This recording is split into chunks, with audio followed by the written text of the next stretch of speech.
when I did this on YouTube, it was a 3-episode thing. So we might be a little bit, it might be a little tight to fit in within 2 hours. So we're going to do our best to make it as quick as we can go. Let's go ahead and get started. So we have unlocked the second spaceship. I was thinking just because it would save me some time from like reading some of the new abilities, I would still play with a shielder over here. And we're gonna have to choose our pilote. So Uncle Faction Veto. Oh, it's Uncle Faction Veto. Repair Master, Dong Dong, Master Collector, Dango. So each one of these pilots has their inherent talent, which I believe is always there. Gain 2 matching units at the start of the game. Restoring HP, gaining the same amount of star coins. Start of the battle, gain 5 treasure. For every 5 treasure you own, 1 energy is generated. I really like this, but you don't get treasures until kind of later. I mean, you're probably right. We have to play the cat. Random talent is extra shop. So we can call for an extra shop over the course of the game. And yeah, so we're going to make more money when we repair. And then, I mean, sometimes you spend star coins to repair, but if we restore HP by any ways, we'll make some money, and then we can use that to get some extra shops. Sure, everyone wants us to play a cat. Certainly, we're going to play as Dong Dong over here. Yeah, the highest difficulty mode I have unlocked is difficulty 1. I haven't played a lot of this. I played one little practice session of the tutorial, and then I recorded the Let's Play, and then I think I played one more game after that, and that was it. I know that I like the game, but I haven't gotten very far in it, so let's go ahead and get it started.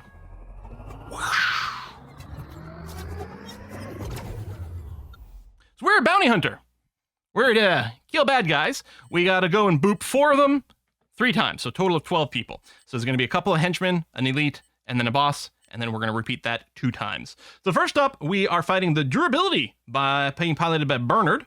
Bernard's spaceship is an antique left by his grandfather, but regular maintenance has actually kept the ship in good condition.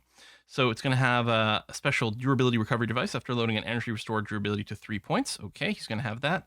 Cool. I guess I don't start with any units to pick or anything like that, or we just start as is.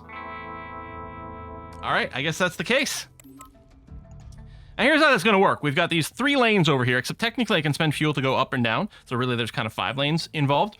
And we want to ideally generate more points of damage in each one of these lanes, because as long as we generate more damage, so whichever side wins inflicts the difference of points to the loser, we ultimately have to go and knock down their health points all the way down. And then we've got this durability meter over here with the 3.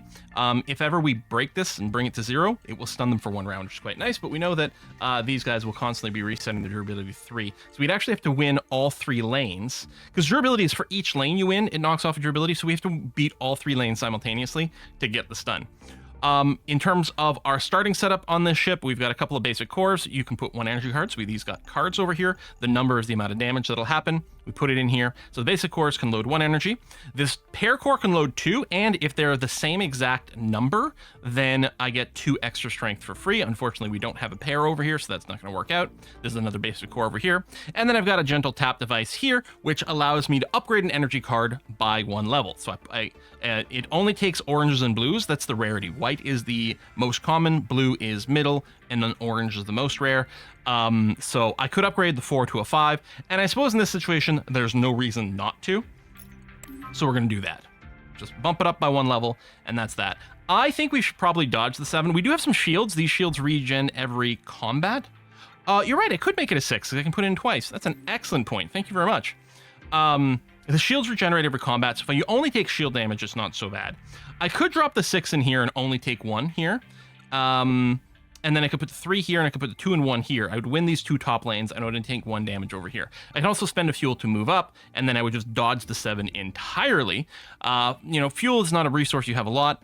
You always get 1 fuel for winning. That's true. That's a good point. So we might want to save it for a later round, but I'm kind of tempted to just use it on this one, and then I won't have to use every single one of my cards. I can save some of these cards for the next round and have maybe some more options. So I'm going to go ahead and do that. And I'm going to try to play relatively fast here. The thing, I might save the 6 for next round, actually. I'm going to load the 3 in here, and then the 2 and the 1 over here, and then end the turn. We'll do damage to them.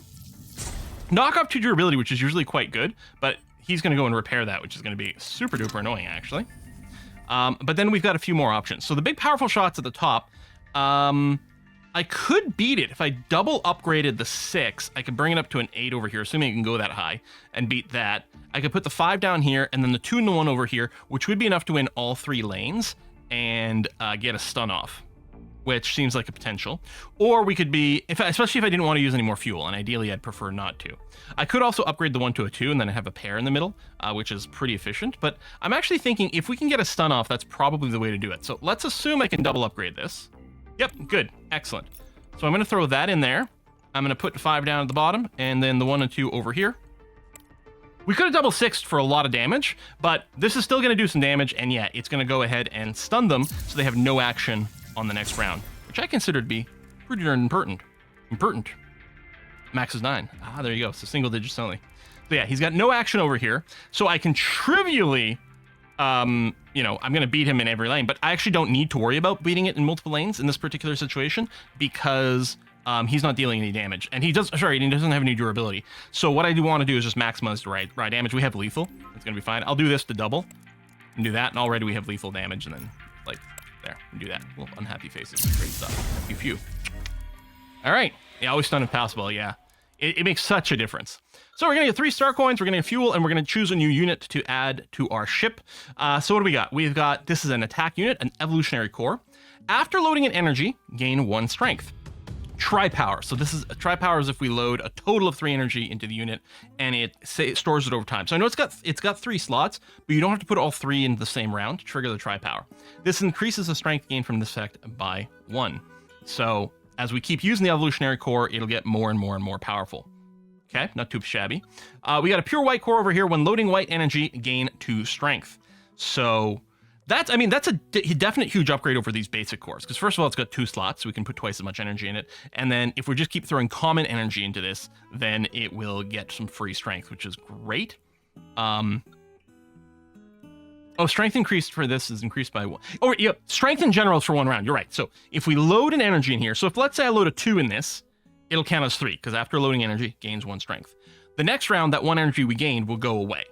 However, the tri-power will change the permanent text on this, assuming I'm reading it correctly. And again, not all these are clear if I've never used them before, but presumably it's going to change it to say, after loading an energy, gain 2 strength. And then if I load 3 more energies in total, it'll change to, after loading an energy, gain 3 strength. It's pretty, the thing is, I think the evolutionary core might be a little slow. Like, yeah, I can keep scaling up, but it takes a long time to do it. So I think I might just take this because this is really nice early on for some extra damage. Yeah, Towel says Pure White is great early unit. I think we might go and wait it there. Again, I'm going to try not to overthink too much and go kind of fast because I feel like we're on a bit of a clock over here, but we'll see. After every battle, you get to go on a vacation. We're going to start with a vacation of 2 days, and here's the destinations we can go. We got a mystery event. Ooh, this place over here theoretically gives us star coins. This one should allow us to upgrade something, which is an interesting possibility. We don't have any god tier units right now, but we could upgrade the Pure White core, which is not a terrible unit. By the way, we'll probably plan on throwing it in there. We could also upgrade the Gentle Tap device, which will make it it will replace the blue slot with a white slot, allowing us to upgrade our white cards. Upgrading the Pure White core just gives it a 3rd slot, which actually I don't think matters that much because I don't think you're that often going to be able to load that much energy into 1 core. And yeah, keep it. Oh, right. I don't have to uninstall the basic core. I can put it over here to double up on this flank as well. Because we have a weight limit over here, but I'm nowhere near it. I'm not sure about the upgrading. Upgrading the Gentle Tap device might be good, but we don't have any god tier anything. I'm tempted to go to the mystery event, or would we just take some money?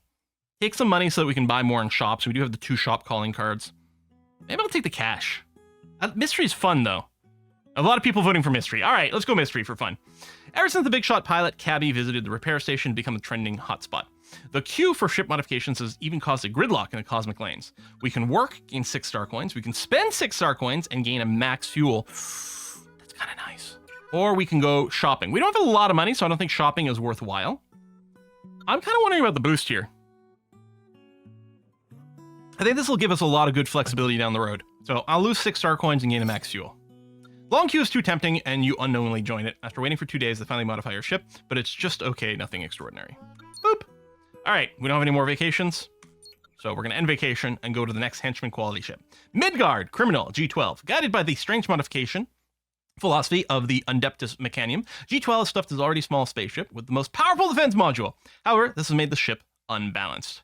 It's going to have a defense module where while this is active, when failure in that particular lane, you only take 1 damage. So even if I hit them for like 1 billion in that particular lane, they'll still only take the 1. Okay. And it gave you fuel too, which is quite nice. Okay, so the middle is where the defense module is. So I can only, he's never going to shoot me in the middle. He's only going to take 1 damage there, but it's not bad. And actually, we had the ability to rearrange our ship before the battle started and see if I knew these layouts, right? If I had these memorized, what I would have done is put the basic single core in the middle, because all I need to do is keep tapping this middle for 1. It'll still cause a durability loss, but that's, anything else would be overkill. We've got a warning here that next round they will be doing a big attack. So if I can generate a stun here, that would be beautiful, because it would let us bypass that. And I clearly can very easily go and generate a stun. I think what we'll end up doing. Oh yeah, we get the +2 strength. So if I put a 2 in here, that's going to be a 4, so we'll win this lane. And over at the top, I could put in, say, the 5, and that'll win that. And as long as I do 1 damage in the middle... Oh, it's not going to be a stun. He's got 4 durability. Never mind. I probably still want to do this. We could potentially dodge it. What I could consider doing is I could consider upgrading the 1 to a 2, and then just putting the 2 in the middle. Now, 2 in the middle, it'll still only do 1 damage, like the white 2 in the middle. It'll still only do 1 damage. But that keeps me a blue in my hand for next turn that I can continue to upgrade.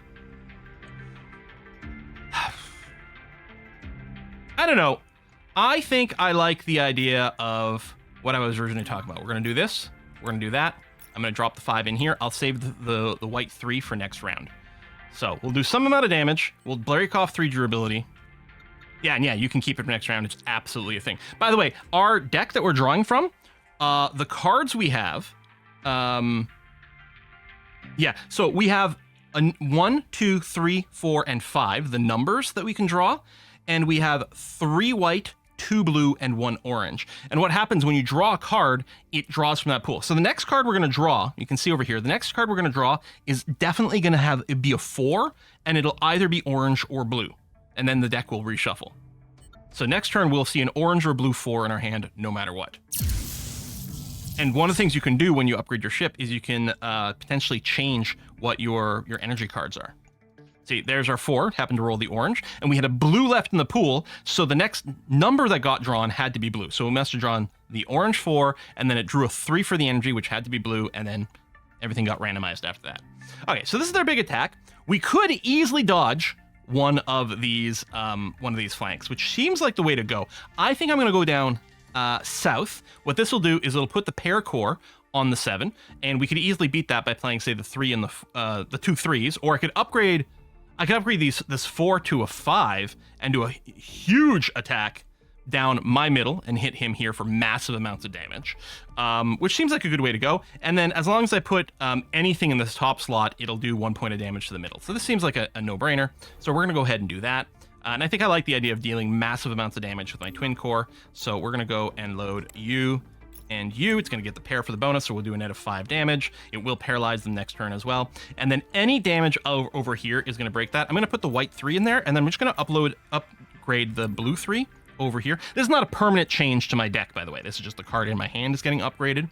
So we're going to go ahead and do that, and then we'll end turn. And yeah, next turn we'll get a completely free attack and probably just end it.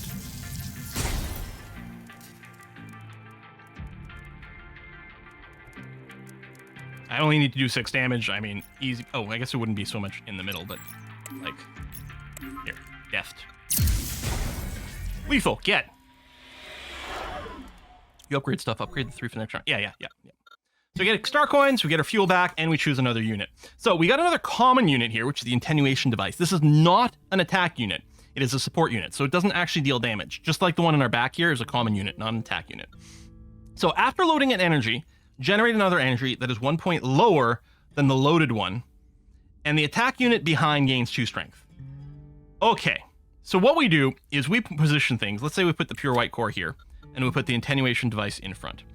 Every time we play a card in the attenuation device, no matter how big this card is, it adds 2 strength to the unit behind us. And then it generates another energy card that is 1 lower than when we played in. So we put a 3 in here, which will always generate 2 strength over there, puts a 2 in my hand. I can then put the 2 in here, which will still generate 2 strength over here, and it'll put a 1 in my hand. So that's one possibility. We've also got a rare attack unit here, the emergency core. When shield point reaches 0, gain double strength. The strength of the unit is doubled for 1 turn, cannot stack. So every time someone breaks my shields, this unit on the next turn would be double damage. Interesting. We also get a preview of the upgrade in the bottom right corner. So if we mouse over here, the emergency core upgrade would just give it 2 slots. The attenuation core upgrade would make it so that both slots were white instead of one of them being orange. I feel like the attenuation device. I'm not stunned on armor break. No. The shields are basically just temp HP that restock every fight. I don't have durability of the same mechanic. So yeah, it's different over here. I mean, it's a rare, so it implies that it's better. It's situational. On the other hand, it could definitely save your bacon at times. You know what? I will take the emergency core. Sure. We'll take it. We've got 1 weight. We might end up replacing it. I think I'm going to put it in the middle because the middle is always going to be attacking more or less. I suppose if the enemy moved up and I moved down, then it would literally just be one flank. But it'll be there, and it'll be our emergency button when something bad happens. And I mean, we are going to elite and then the boss fight, so it's very likely that at some point we'll take 4 damage, and then this will proc. And then if we have a way to regenerate our shields in combat and then have them break again, this could trigger multiple times. All right, we have 4 vacation days now. This is energy resource, so this would let us manipulate our energy deck in some fashion. We got a mystery, woo, and we got a couple of star cards. First of all, let's start by doing the energy resource, because I think that's a no-brainer. I feel that this is so good. Although it's interesting, if we are running the pure white core, then we kind of don't want to change. We don't necessarily care about losing, like upgrading the white energy to something else. But in general, if you can stack your deck with more blues and oranges, it gives you more potential.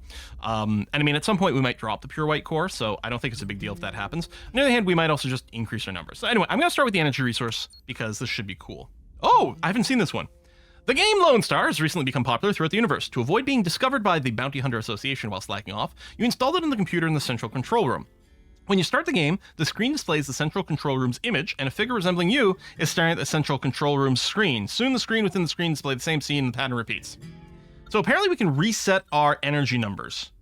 We can go to 22227. So instead of 1, 2, 3, 4, 5, a bunch of 2s and a 7. 3 1s, a 4, and an 8. A couple of 1s, a 2, a 4, and a 7. This grows out to a total of 15. This is a total of 4, 8, 15. Okay, they all total 15. It just changes the distribution.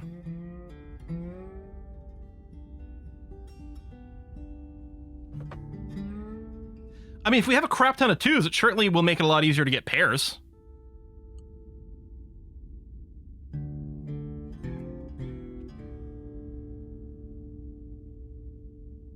And then, like, the 7 to load into the emergency core.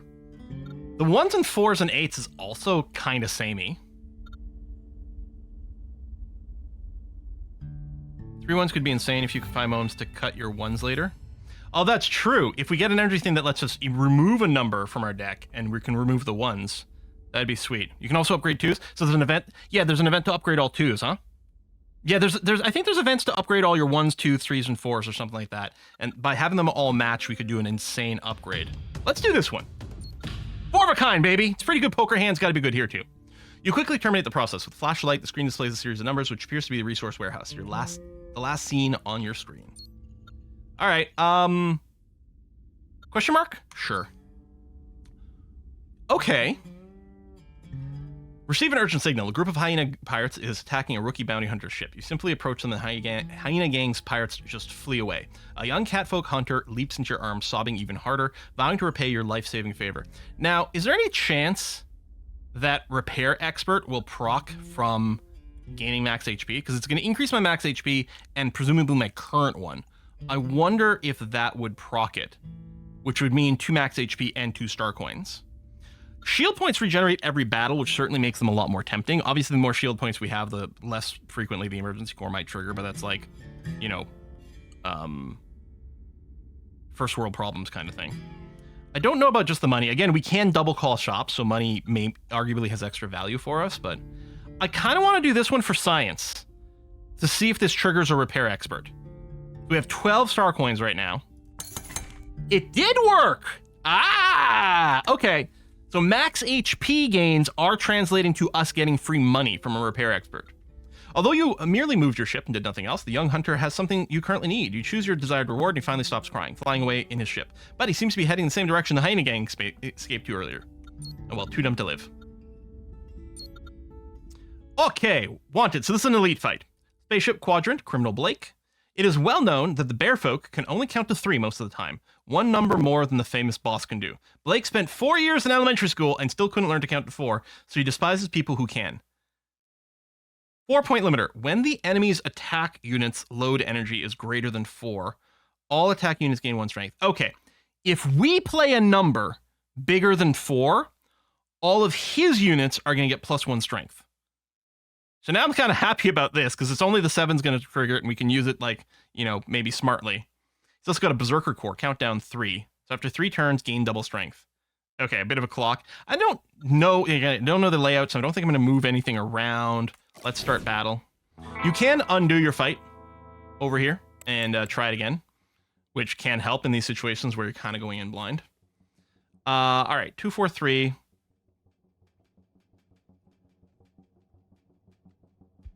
So we could upgrade the 2 to a 3. Right now I'm thinking we can put a white 2 here, and it would count as a 4, which would win this flank. I could put these 2s in the middle on the pair core, which would equal actually 6 strength and win that. And then we could consider dumping the 7 in here. If we do this, he'll get +1 to all of his numbers, which means we'll just break even on the bottom. We'll still win here, and of course we'd win at the top. And its strength is only 1 turn worth, so I think it's probably okay to do that. And I guess if I'm going to do that, I may as well upgrade the 7 twice. And not touch the blue, because I need it for pairing. Oh, wait, hold on. This is only when the enemy's attack units load energy. Okay, good. So I can load it here without giving them the bonus strength. Excellent. So we're going to do this. We're going to throw both these in the pair core. I do wish there was an undo for the turn, but... There you go. So yeah, he gets the strength boost, but that's fine. So we're going to break even here. We'll still win twice. We'll do 7 damage to him. It would have been nice to hit him 3 times, which maybe was there a way? I don't know, to break him immediately, but that's going to be fine. It wasn't doing a super power move. Next round, he's going to do a super power move, so it's going to be the perfect timing to try to get a stun off. We've only got 2s. In fact, let's go ahead and... Oh, no.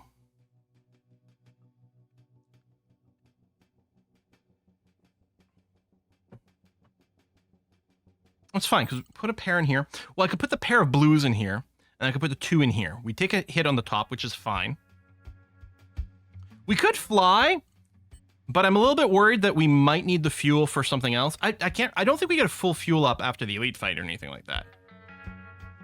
We'll only be taking shield damage. I think we're okay. One's like fly up, but...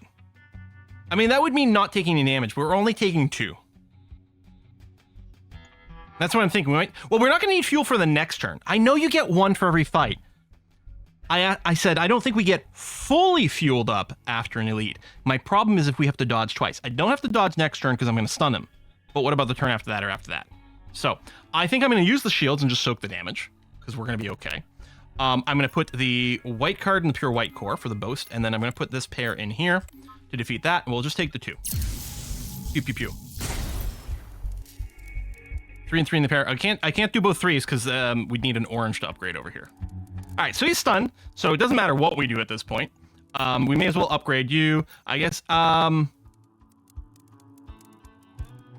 We'll put it in the bottom because this will get us more because they'll get the strength boost on both, yeah. And then the 8 can literally go anywhere. It doesn't matter. We didn't get the break over here, so it makes no difference whatsoever. Yeah, 4-point limit triggered, so it gives him +1 attack everywhere, but it doesn't matter because he's not attacking. Eat 16, punk. All right, so he's going to attack this turn, but it's not a super mega attack because we stunned him out of that. We've got a good chance of just lethalizing here.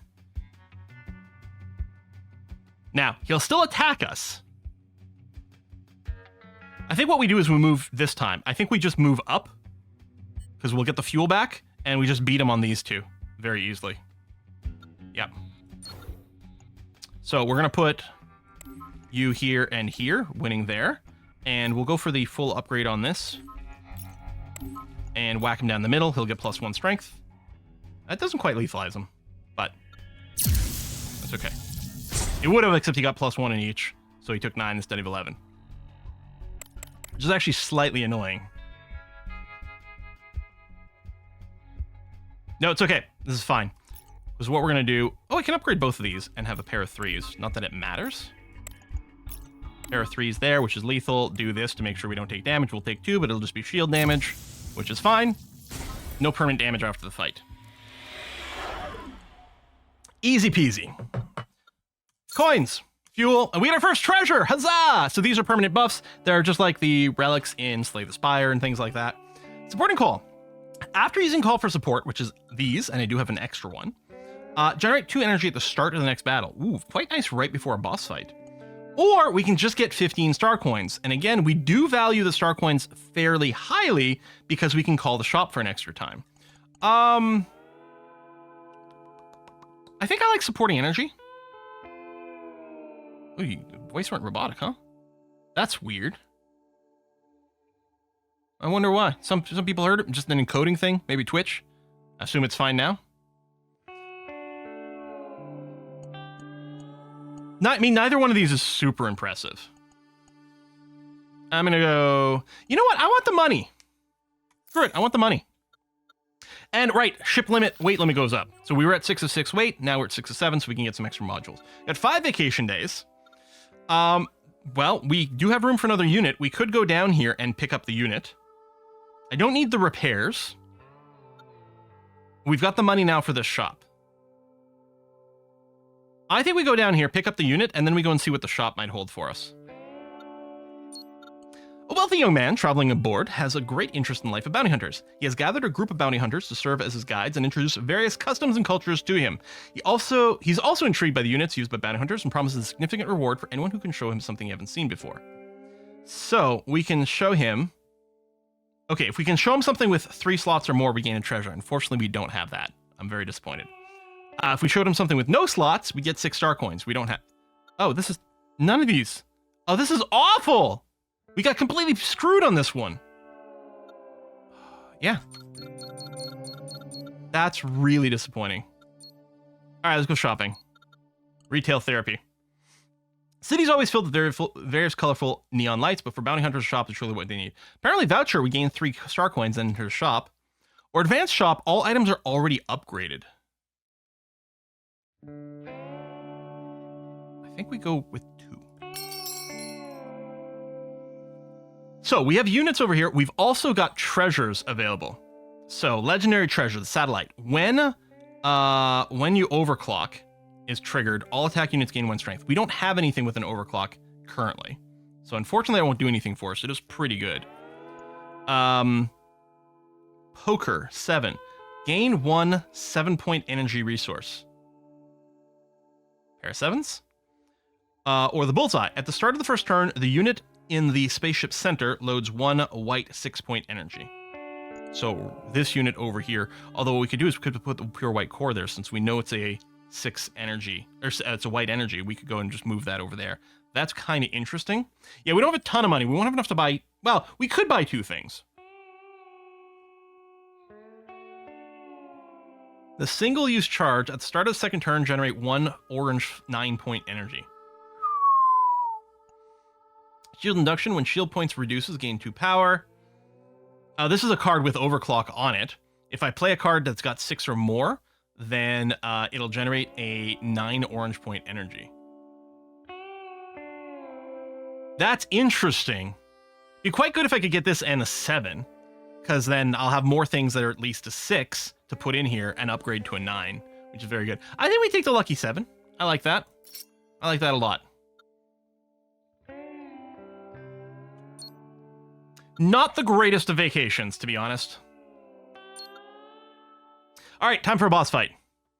Guardian, piloted by Wyatt. It is said that Wyatt was once incredibly brave and had a serious gambling problem. However, he lost his entire planet in a game of LONESTAR card, and since then, he has retreated into a ship, the Guardian, never to be seen again. So he's going to have something called Color Shield Generator. After loading an energy, this is the enemy, after they load an energy, create a color shield that absorbs damage in the same column this turn. The shield disappears when the energy of the same color is loaded into the same column of the energy. Okay. I think I understand. Oh, so that's everything he's got. So I think that to pop this shield here, I got to play a white in this column. Same thing for the bottom. And he's got 2 shields in the middle, so I think I'd have to play both a orange and a blue. Since I don't have an orange, I don't think I can damage him in the middle here. We could go and dodge one of these bigger flanks, which might be worth considering. So I'm thinking what I do is I go down. Or up. I think actually I go up. And then what I can do is I can load the white energy in here, which will give us more than enough to defeat that. As long as I put the 7, or I can upgrade the 7 to an 8. As long as I put that in the middle, it'll defeat that. Oh, wait, hold on. No, I gotta remember the color coding. God damn it.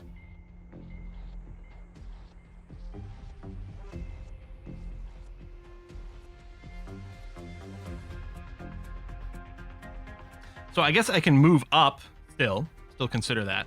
And then, I think I can still defend myself. Just absorb the damage. So I can still play cards in the column to counter the attack he does. I just can't damage him there.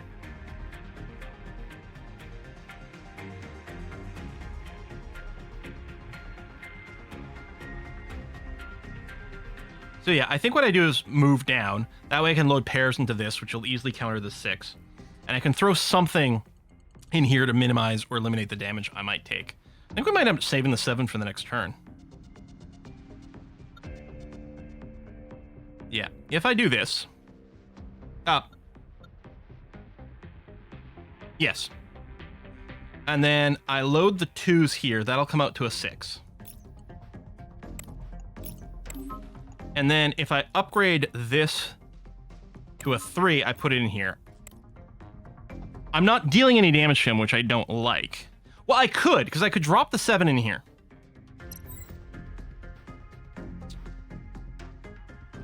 But I'm not going to break his shield anyway. I'm thinking about saving the 7. Next round, he's going to do a big attack.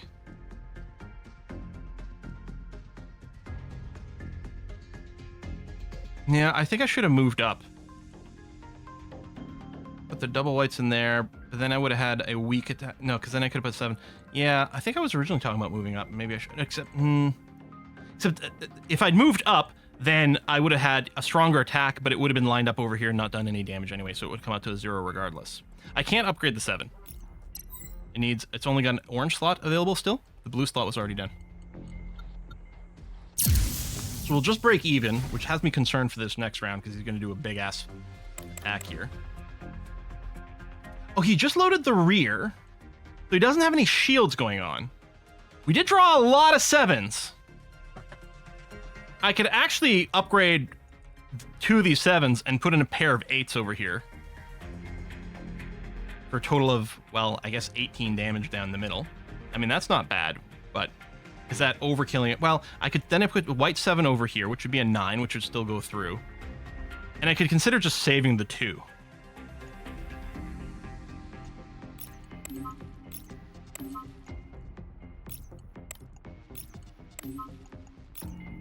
So this is going to break my shield, right? No matter what, it's going to break my shield. I can put the 2 in here to mitigate a bit of damage, but I could save it. And it does set us up for next turn, we're going to have double damage from the emergency core. Or I could just move up. You're right.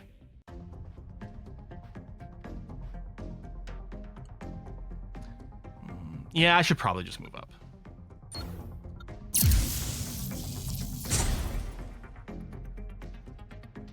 It's like, we haven't used the emergency core yet, but I shouldn't be itching for it. Okay, he's got the triple shield in the middle, but not actually doing any damage there.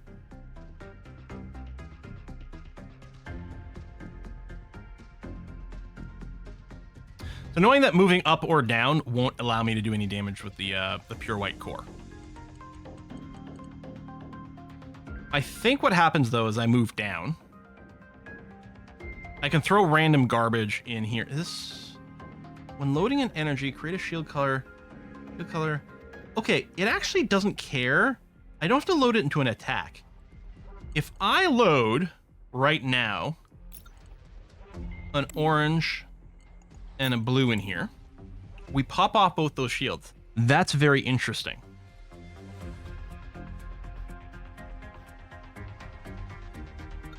Because then I could move up and load some white damage into the pure white core, which will eliminate this shield and do damage.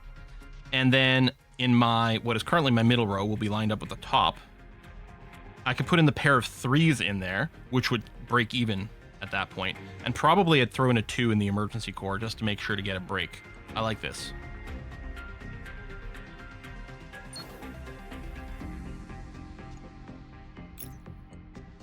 Right? Yeah, I put in the pairs. That breaks even. I put in, let's say, the 7 here. And then I may as well throw in a 2 over here to guarantee the paralysis. Okay. I was very nervous about streaming this because it's when you're trying to go fast, it's very easy to make a little math error. He's paralyzed this turn. Annoyingly, next turn is his big attack, which means I could consider just saving up and prepping. I mean, I may as well upgrade you.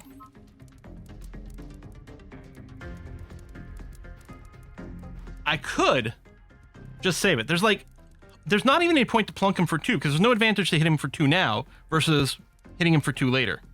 The difference being, like, I can, you know, stack more things in here, but I may as well just hold on to everything. Yeah, there's no reason not to. I don't know what the hand size limit, I believe, is 10. Which I have hit in previous games. All right, so he's doing a 7 across the board. Of course, I can still move. I've only got 1 more fuel left, but we could consider using it now. He is currently unshielded. Probably what happens is we upgrade the 2 to a 3, and we have a couple of blue 3s we could put in the middle, which would equal an 8 strength attack. So no matter where the middle ends up, we're fine. And even if I just load a single 7 into here, it wins its row as well. I can win every single row without moving. I think we do that. And save the fuel in case we need it later.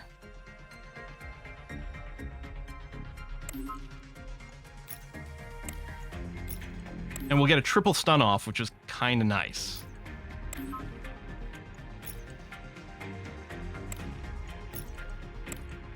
I mean, a triple break. He won't be stunned, but a triple break.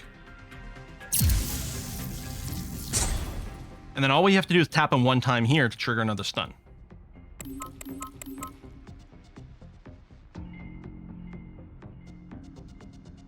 Well, it's a little annoying that he's got the orange here. If it was the other way around, it'd be great. I don't think it's worth using a fuel here.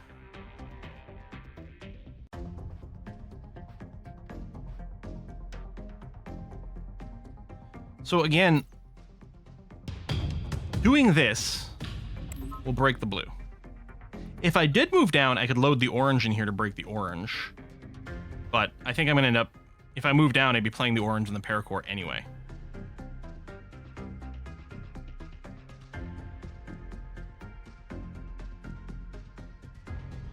I think I do want to move. I hope the orange goes away next turn no matter what.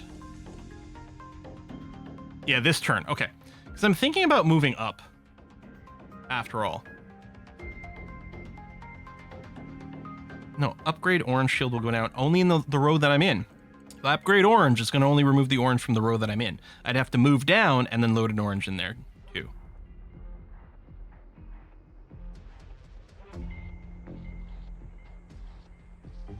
The advantage of moving up is I could do a lot more damage this turn, but it would be my last fuel. Okay, I'm going to move up. And I will upgrade this, even though it's not going to eliminate a shield. Oh yeah, hold on. I have to make sure to load a white in here now. Hang on, I effed up. I should have maybe not upgraded that. Now, it's hardly the end of the world. Oh, no, we're fine. We're fine. No, right, because I got to play a white in here.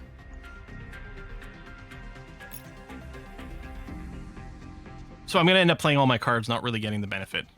I don't have undo. I can undo the entire battle. All right, I'm going to go and load the pair of you in there. And I'm going to have to dump both these guys in here. Another one of them will benefit from things, which is annoying. But I won't take damage. I'm going to be paralyzed anyway. I mean, I could have taken a little shield damage, but better not to. Yeah, that was an inefficient turn. I wasn't thinking. If I hadn't upgraded that 2, it would have been, I think, a little bit cleaner. Maybe saved us a card for next turn.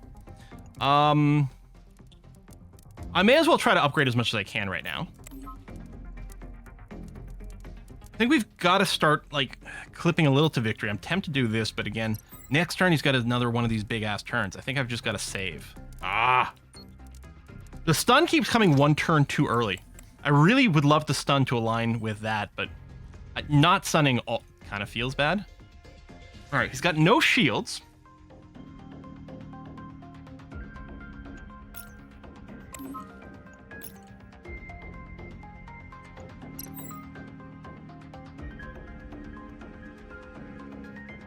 And no fuel. But that's fine.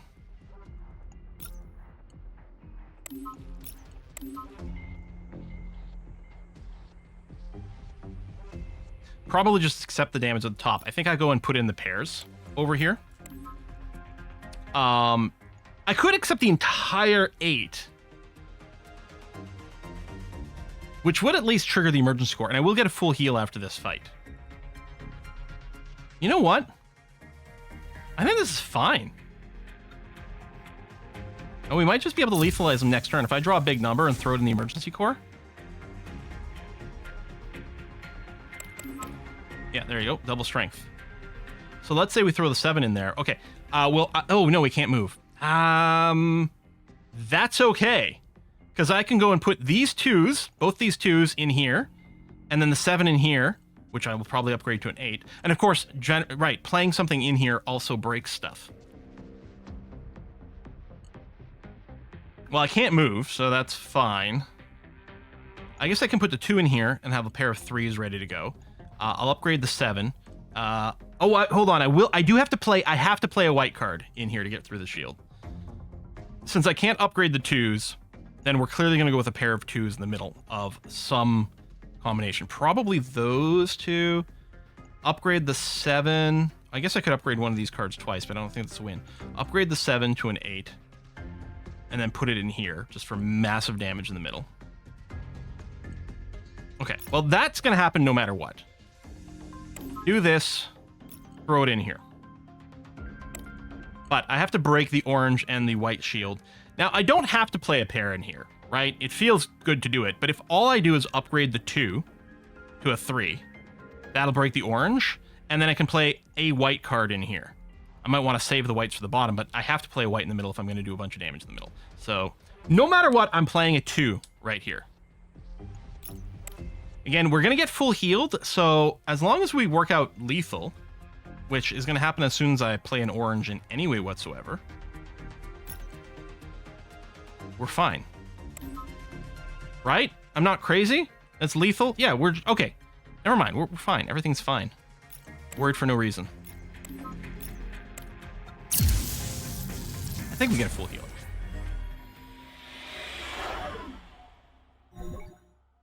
Yeah, restore all HP and fuel. We get another treasure. For each newly gained unit, increase your max HP by 1. Or, at the start of battle, all tri-power units gain 1 tri-power point. We don't have any tri-power units, so we're not going to do that. And theoretically, we're going to gain some new units, so we'll do this. Oh, which will also give us star coins. So now I'm going to gain a unit. We got a legendary shield igniter. So, initiate. The effect can be triggered by clicking on the unit when the initiate counter reaches 0. It's got a counter of 1, so this can be used every single round. Lose all shield points, which procs emergency core. And the attack unit behind gains strength equals to twice the shield points lost. Or we get the triangular core, which has a white slot and a blue slot, and a tri-power bonus of gain 4 power. Power sticks around between rounds. Strength is just for the round itself. Power gains. So every time I've loaded a total of 3 power, like over a number of rounds into this, it gains 4 power and gets more. But the shield igniter is kind of cool, maybe, with the emergency core. I mean, it's risky. And it's really only going to work one time because we don't regenerate shields. It makes for one big attack unless we have some shield regen. Well, we wouldn't do it with the white core because it only acts for 1 round. What we want is the shield igniter. We want it to power the emergency core because it'll gain strength equal to twice the shield points, but it's going to gain double strength. Actually, I don't know how the order of that will trigger. If we use this, assuming you have 4 shield, if we use this, is the emergency core going to gain 4 power or 8? Or I should say strength. 4 strength or 8 strength? Maybe we'll try the triangular core. It'll be more consistent in the long run. Then we don't have to like keep sacking our shield, and we probably will replace the emergency core at some point. I expect we'll probably put it in there. I guess the positioning doesn't matter. We can put you back out front. All right, 6 vacation days. Well, we can get another unit. Every time we get a unit, we get hit points. So this is a unit spot. Although last time we went to a unit spot, we kind of got screwed, but... Or over here gives us treasure. Oh, treasure's pretty good. Passive boosts. I mean, this is a legendary spot, so presumably it has a good unit in it, but the treasure gives us these passive benefits all the time, and that will leave us enough vacation days to also do energy manipulation. Because yeah, getting a unit gives us an HP and gives us a coin. That is very good. Treasure's also pretty good. I feel like I'm going to do this and then go for the energy upgrade. Alternatively, what we do is go unit and then this energy upgrade. I kind of want the treasure. Hello, dear. You're an elite member of the Bounty Hunter Association. We offer a chance to subscribe to additional value-added services. The AI operator on the other end of the phone is trying to sell you a subscription service, but only they could call you an elite. Lose a fuel, gain communication merchant. After each elite battle, you can enter a shop.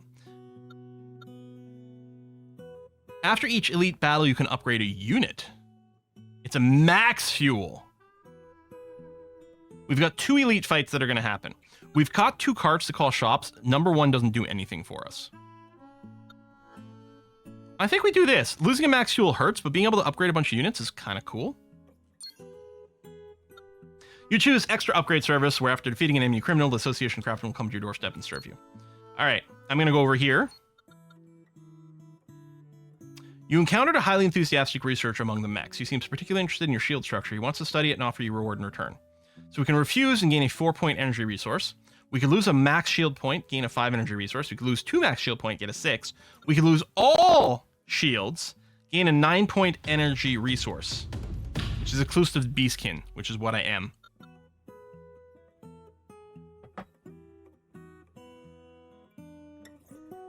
Go big or go home, eh? And we really don't need the emergency core. Unless... I wonder if this procs on the first round of combat. I mean, it's exclusive to us. We gotta try it, right? Seeing how curious this mech is about your shield structure, driven by the compassion of Beastkin, you generously dismantle the entire shield system and give it to him. Mech's extremely grateful and gives you most precious energy resource. No idea if that was a good idea, but we're gonna do it. Okay, 1-star hunter, reclaim the following bounties. Okay. Act 2, baby. If we get a free double strength to start, that would be interesting. I suspect that's not what happens, but I mean, we don't have any other units right now, so we're going to leave it in and see what happens. All right, Thorn Mail, piloted by Jin. Jin used to be a bounty hunter until he took an arrow to his knee, until he encountered major downsizing in the Bounty Hunter Association. He knows everything about hunters, including their extreme fondness for their ships. Therefore, he modified a ship that would give all hunters a hard time. Thorn Mail device, failure, deal 2 damage to the enemy. Oh! When we beat him, we take damage. Thorn Mail. Is Thorn Mail unique from, like, Diablo 2 or something? Huh. Alright, this didn't proc, as expected. We can't dodge the 10, which is unfortunate. Very Millennium Falcon over here.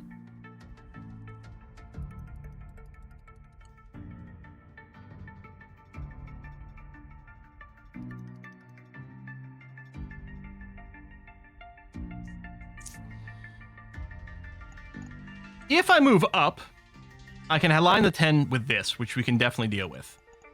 I can throw these in here and get 13 damage, actually. I think that's the thing we do. I think we move up. Oh, Thornmail's from League? Yeah, I think we move up. Oh, right, but the Thornmail. So yeah, we want to damage them straight down the middle. Okay, so that works out nicely. If we move up, because we can't upgrade these. Oh yeah, we do have to take a look at Universim again. We've got that. Unfortunately, we are going to damage them in the top anyway, if we play the pair. Or, okay, if I don't play the pair, because if I play the pair, we'll do 6 damage.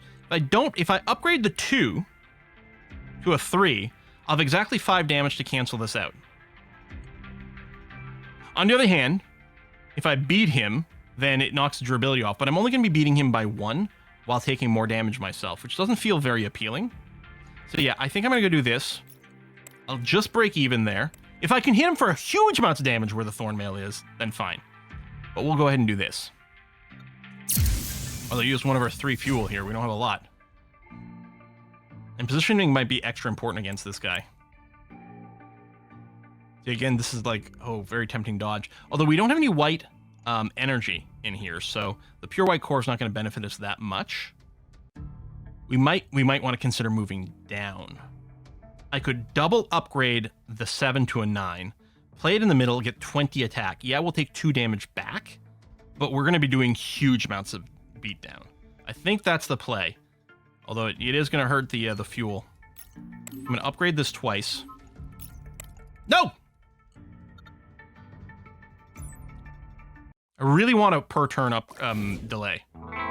Okay, apparently it's the same random seed, so we'll get to do exactly the same move as we did the first time, which was what? We moved up, right?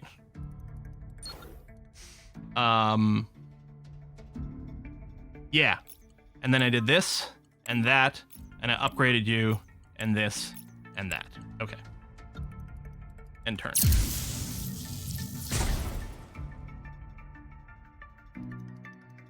We use the fuel on something to go down. Okay. So now we're going to double load this again.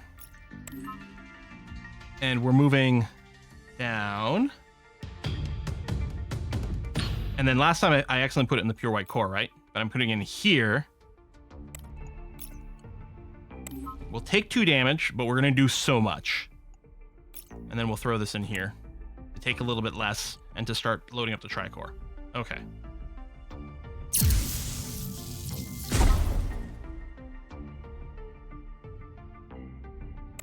A per turn upgrade would be nice. The problem, the one reason they may not have done it is because technically there's some things you can do that can draw you a random energy card from your deck. And then you could be like, oh, knowing that the energy card is bad, I want to undo the turn. But it still lets you undo the entire battle, so in the end it's the same, because it's the same seed, so you can just repeat everything up until that one thing, so it feels a little odd to me. This is real bad, you guys.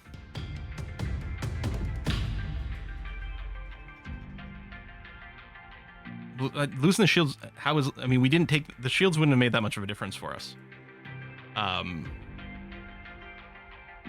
not saying it was great, but it wouldn't have made a real difference in this fight. And we've already gotten to take advantage of the 9.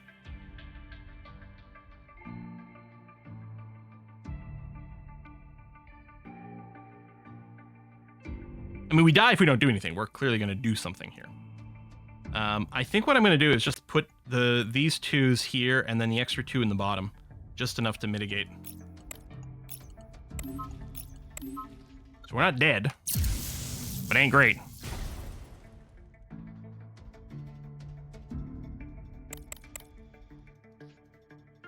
Okay, now we got some power cards.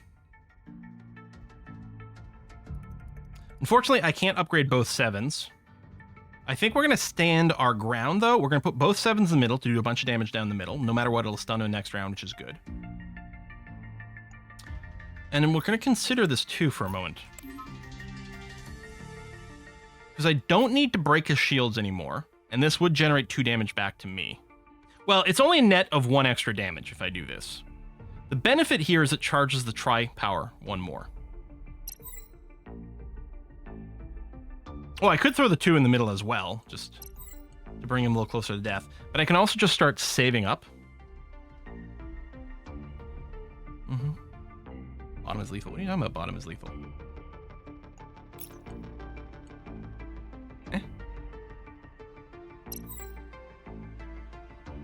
I think we hold on to this, and then we just hopefully maybe kill him when he's stunned.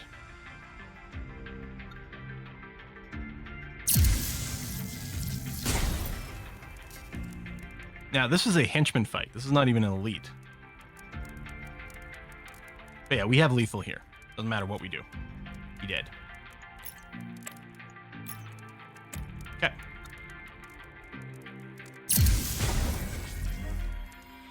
But we don't have a lot of hit points. Choose unit. Reproducing core has 1 power in battle. After loading an energy, After loading an energy, equip a reproducing core in all nearby grids. Okay.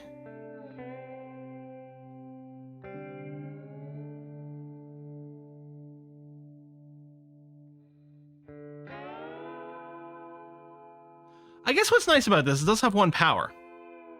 So let's say we emptied our whole ship and put the reproducing core, let's say in the middle. Let's say it's literally completely empty. We put the reproducing core in the middle. We put 1 card in here. It'll be +1 of whatever we put in because this has 1 power. And then it'll copy itself in every adjacent tile. And those all have the innate +1s as well. And then you put it in here and they can reproduce. I mean, we might not need that many, but for the sake of argument, what it means is we have a bunch of 1-slot units that always have +1 power. Power is permanent, and then like strength, which is just for the round.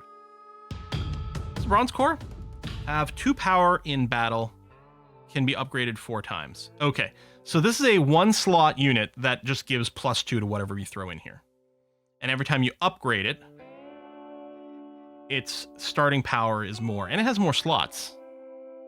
It goes from bronze to silver to presumably gold. What's this? 4 times, so maybe platinum? I don't think we need the reproducing core, because we actually have some half-decent components. I'm not feeling a shortage of slots to put in things. The +1 power is nice, but we got some decent things. I think we maybe take the bronze core, especially since we've got the communication artisans, so we get a free upgrade. So we can use this to keep boosting the bronze core. Now, we are going to take something out, but we're going to take some basic cores out. I mean, this is common, this is rare, although... The upgraded one of this has 2 power and then continues to multiply and generates more. So, okay, the upgraded reproducing core is the same as the basic bronze core. But then it also copies itself and gives you more slots with that. I don't know, let's do the bronze core. We'll take out this basic core. Oh, wait, well, hang on, we're gonna take out the emergence core since it literally does nothing for us. Yeah. Vacation days, we can do an upgrade. Let's do that and upgrade the bronze core. Okay, it's random, but it did happen to land there. We could upgrade the pair core, which would just go from 2 strength to 4 strength when we're putting in a pair, but the bronze core is already better than that. Yeah. And then the jumble tap device makes it so we can upgrade. The blue slot will turn to white, so it gives us more upgrade options. But I think what we do is we take the path of upgrading the bronze core here. Seems like a no-brainer. You try and draw a number 3 straw, but the dense writing is somewhat illegible. Upon careful examination, it seems to be about a method of Shell's sort. Miraculously, your ship's units are immediately upgraded. Okay. Do we want to use the call for support here? For a spaceship repair? I think we kind of have to not die. So we're going to restore 50% of our max HP, which will also give us some money. We've got lots of cash now. We're also going to start this battle with more energy. Oh, no, because we didn't take that one. All right, so this is the replica piloted by Pony. Pony's a well-known copycat, and his copies, Pony Spaceship, Pony Dance, and Pony Gun Battle, have all achieved great success throughout the universe. This time, the successful man decided to try his old tricks in the space pirate field. We'll take a look at what the component is once we're in a fight. The copy core. When the enemy loads energy, this unit loads the same energy.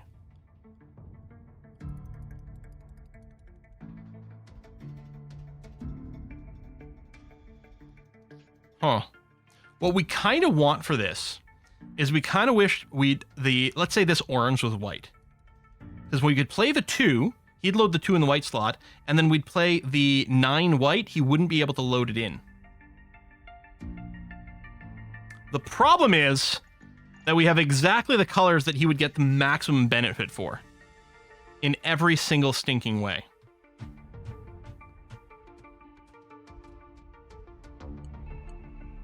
Because even if I loaded both the 2s, only one of them would load it. His blue and his orange slot would still be empty.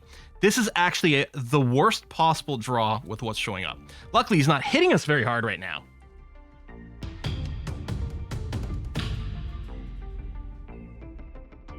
Okay, what I think we do is, no matter what we load, if we're loading it in the middle, he'll get it, but that's fine. What I propose is we just throw a 2 into the silver core. so that we'll still win the middle and drop off 1 durability. Just upgrade your stuff. That counts as loading energy.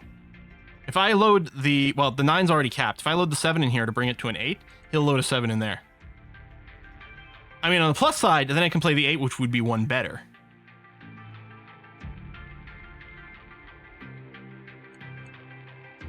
It's not about the middle. It's when the enemy loads energy, period. And again, listen, the load lowest energy first. Yes, but it doesn't matter in this particular turn. Any way whatsoever. I think what we do is we load in the silver core because we'll get the +4. So we'll still have the edge. And I suppose, and now I can play this 2 and he can't copy it. So I can still deploy the 2 somewhere, so I may as well put it in the pure white. So he can't copy that. But if I play the 7 or 9, he'll copy it. I mean, if I play in the middle, then we'll break even. Well, power only applies 1 time, right?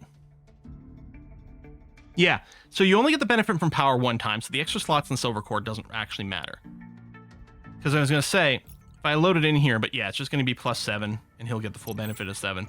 So it breaks even still to the difference of 4. So loading anything else is not going to help us.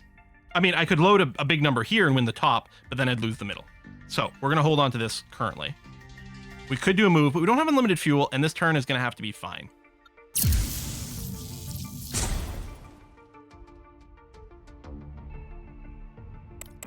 The problem... Okay, perfect. This is exactly what we want. Because now I can fill this thing with low-level blues and oranges, and then I can play my high-level blues and oranges and be fine.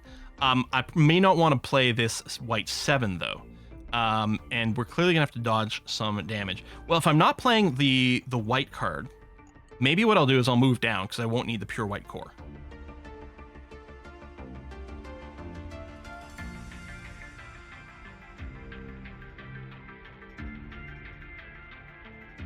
Oh, you're right. If I upgrade... Yeah, if I upgrade these, he'll get the 2, and I'll still have the 3.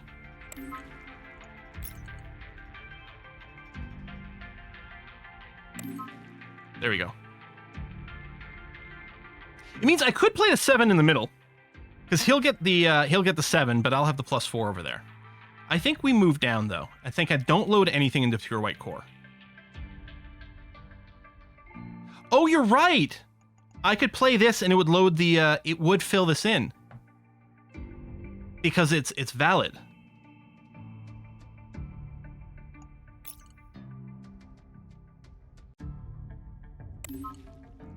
Oh shit, I should have put both 3s in the paracore. Unless I want to save it for next turn. Because it's still a relatively low number.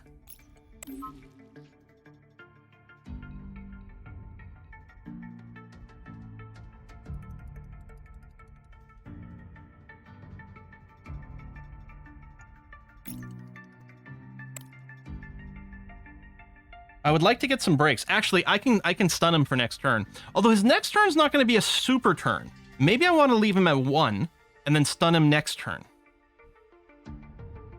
With the idea that 2 turns from now, he might be powering a super move. I don't know. We don't have a ton of health. I'm actually just wondering about... And then I don't have to worry about what I play because he's going to be stunned. Well, I can put a second 7 in here, but it's not a pair. I think we just go for it. Stun him now. Oh! Right, we're not being in the middle, so no. I fucked that up. I needed to go... Anyway, it's fine. We could reset, but no, let's just go. I think I could have done it. On the other hand, if this is a power turn, it is. This might have worked out, because we want to stun him through his gathering, through his big strength. This is a wimpy turn that we could consider ignoring.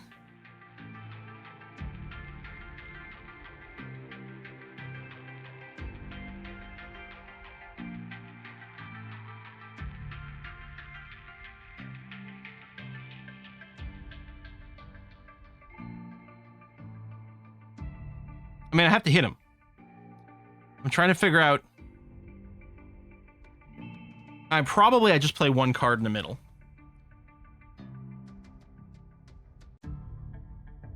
I think I just play a single white in the middle.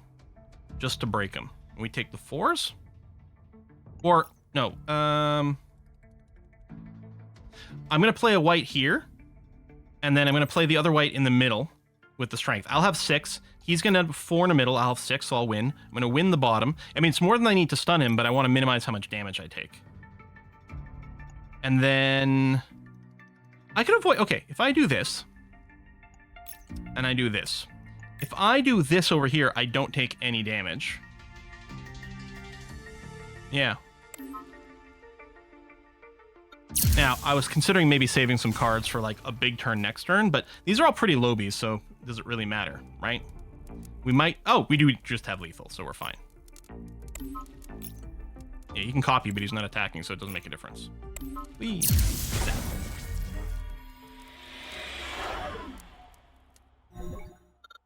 If you're going to use the blue 2, should have upgraded and gotten a 3. You're right, because he wouldn't have been able to copy the 3, but... Yeah. Okay, another unit. High energy induction. When you generate orange energy within a turn, which technically happens if I play an orange into the gentle tap device, which technically I can do twice, gain 1 strength. So this unit would gain strength as I play orange units into this. Or Quadriburst Core. When the amount of energy in hand is greater than 4, temporarily gain double strength. I wonder if that means I have to end my turn with still 4 energy in my hand. Because if I started a turn, I could have like 20 energy in my hand. Play a card on this, gets doubled. But I'm betting if I play out my hand and I have less than 4, it no longer gets the double. Yeah, you gotta leave it in your hand.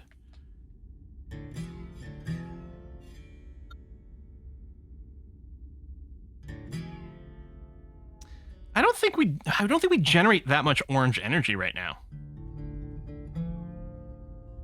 On the other hand, not playing all your energy is a little annoying, but the double's kind of cool. Because we got to generate orange energy and then put something on this card. Yeah, I don't think either one of these are terribly sexy. Maybe I'll take the high energy induction. And I will put it here. Oh, that out first and do this. This will give us something, because we clearly are incentivized to play white over here, and if we end up with something that's not white, then maybe what we're doing is we're upgrading oranges, and then this is getting some strength, and we just fire it off that way.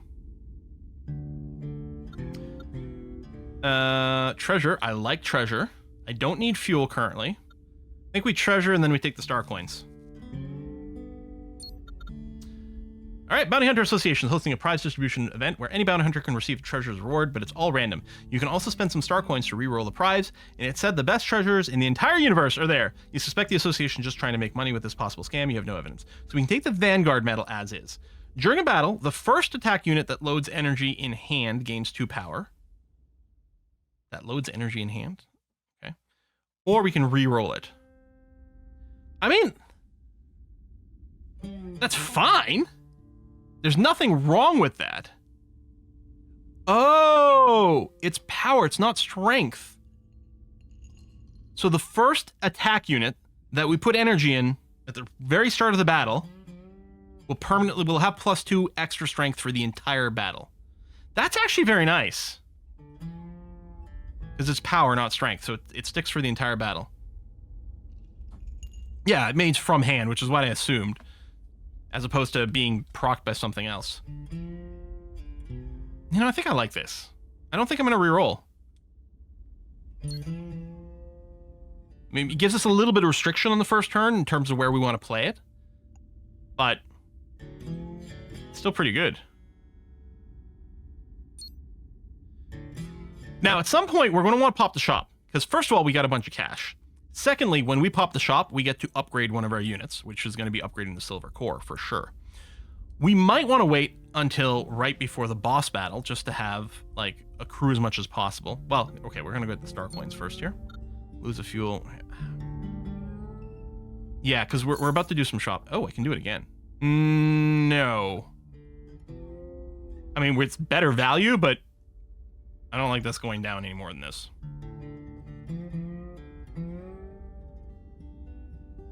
Oh, sorry. I'm wrong. You're right. I'm getting confused. I think was it another card I was thinking of using? Anyway, okay, yeah, it's not the shop.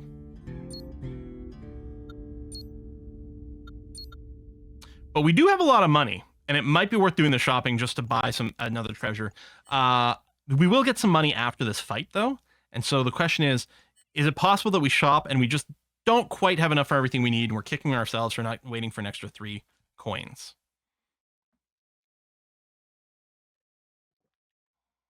The Saint, piloted by Neela. Throughout history, renowned charlatans have always been able to disguise themselves as victims to gain fame and fortune. Neela is no exception, so don't be fooled by her harmless look. Dribble missiles. During showdown, deal damage that equals to the current durability to the enemy. Huh.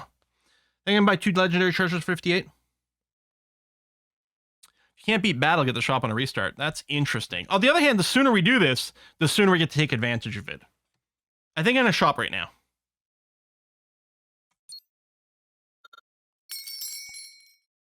Oh, there's nothing really expensive. Radiating particles. At the end of the showdown, so that's the individual, like, pew-pew, each round, change the energy with the highest point in your hand to orange energy. This would be good if we had the card to, like, save power. Metal coating. Damage taken under 5 points during showdown will be reduced to 1 point. Okay, so if we were to take 2, 3, or 4, or 5 damage, it would instead be 1. After using Call for Support, a little late now, generate... Oh, this is the thing that we saw earlier and I was thinking we had. I didn't take this. That's why I was confuzzled. These are... Metal coating's really good. I might only buy metal coating. Because these here are units which replace something, which don't get me wrong, I still have a basic core over here. But it's less like free upgrade. Beam core, as you try power it, it gains more strength. At the start of battle, degrade the highest graded color slot of all units. Okay, this is actually very cool. It's not terribly meaningful for us, but what Breakthrough would do is it would turn this blue into a white, this orange into a blue. And none of the others have colored slots, so it doesn't matter. Upgrade device. At the start of the battle, upgrade nearby units for this battle. Ooh. Okay. And then the core boost, initiate, I can do this every 2 rounds, gains 2 power. So this builds up strength over time. We could... And the upgraded version of the start of battle, upgrade all units for this battle. Now, 2 of our units have already been upgraded. However, the silver core can be upgraded multiple times.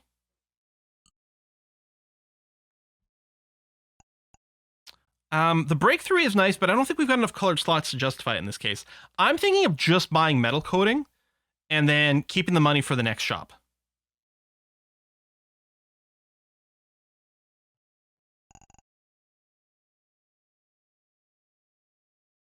Yeah, I know the upgrade up for Excel device. I was just literally reading it out loud.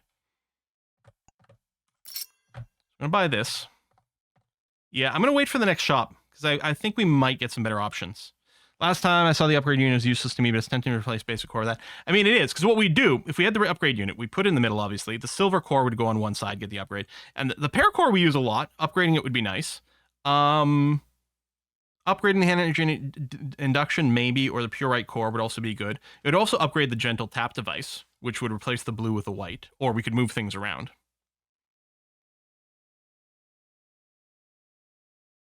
Yeah, we'd be spending, like, we could spend 8 coins for the boost or the beam core to get 1 max HP. And actually it would be 7 coins because then we'd get 1 money back. I think I kind of just want to save my money. I think I'm okay with it. Hopefully we'll find something stronger. There were definitely some temptations, though.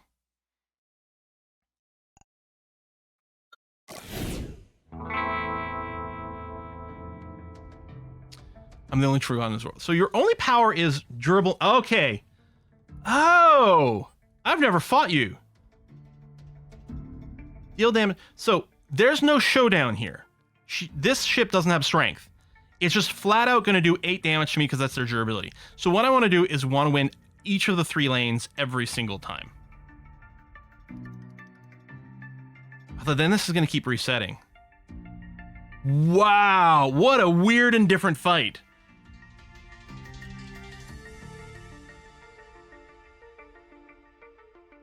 Now, the first thing I put in every turn gets +1 power. The thing is, I think it's got to go in the silver core every time, because I want to put 1 energy into the silver core every single time to take advantage of its current power.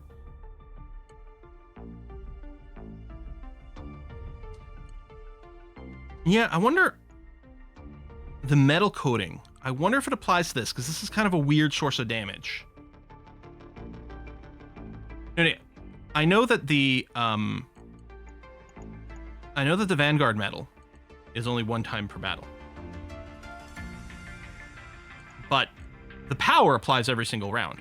So I'm going to want to trigger the 4 power from the Silver Core every round to maximize it. So if I'm going to do that, I may as well have the Vanguard medal on that, so it's 5 power every time I'm going to want to do it. So the only thing that matters positionally is whether I'm feeding pairs into here and feeding white stuff into here. So I'm just going to put the 7 in there.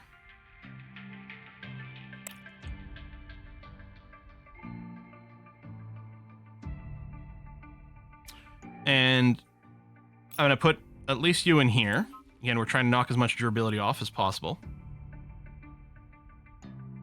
And then I think what we do is we start charging up the triangular core.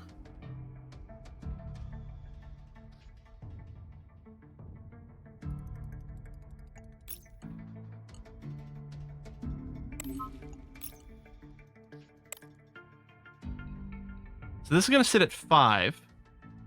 It's showing me -5, so I'm not sure the metal coating is going to help me here. Because, yeah, as someone suggested, like, get them down to 5 to trigger the metal coating, and then only do damage 1 row at a time to keep them at low durability. Like, once they get below a certain durability, we'd be like, okay, I accept the damage, and I'm only hitting you in 1 row so that we can keep you low and not reset you to 8 as much as possible. Oh, you're right, it's going to do 8 this... That's at -5. It says -5. Look. So, the durability loss is going to apply immediately. He's going to hit me for 5, and it's not going to trigger metal coating.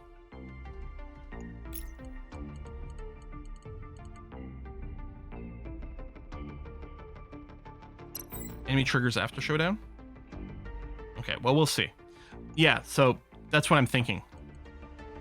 Well, it says during showdown. Damage taken during the showdown. Doesn't say after, it says during. Yeah, it's very curious. I think I might save the 2, or I was gonna say I can load in triangular core, but I can just end up doing that next turn anyway. Yes, showdown is lasers, but it literally, durable missiles literally says during showdown, except it's clearly lying, because if it was doing this missile damage during showdown, then it would proc the metal coating. So what this is actually saying, what this should actually say is after showdown, deal damage equal to the durability.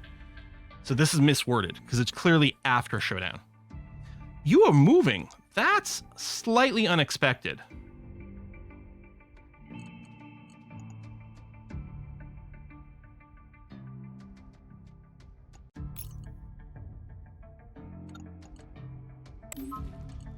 Right, induction triggered, but it's going to dodge, and I'm not going to use any fuel to move around in this fight.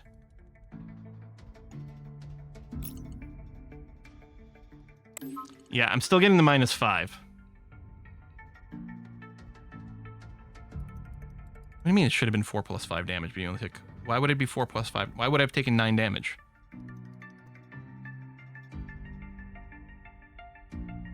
Callistus? That's not what his card says.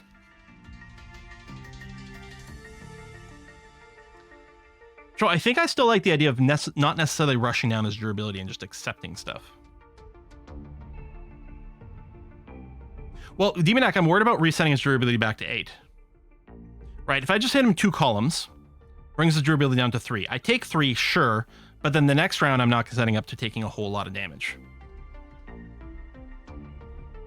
So I think what I do is I throw the 2 9s in the paracore, and I put at least something in the silver core because it gets all the free power. No, it's not gonna trigger metal. What is with people today? Why are you guys being so weird? And repeating the same things over and over. So we're going to do that. We're going to bring him down to durability of 3. We'll take 3. Doesn't interact with metal coating. And then next turn we might just put everything in 1 lane to bring him down to a 2. Or we might hit him in 2 and bring him down to a 1. We'll see.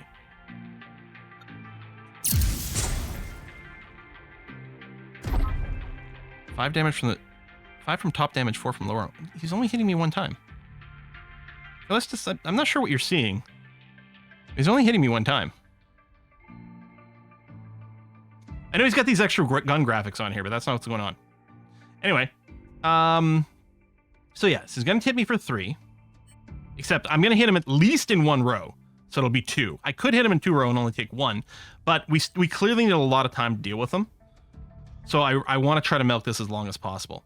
Can't upgrade the 9, unfortunately, annoyingly. Upgrading the 2...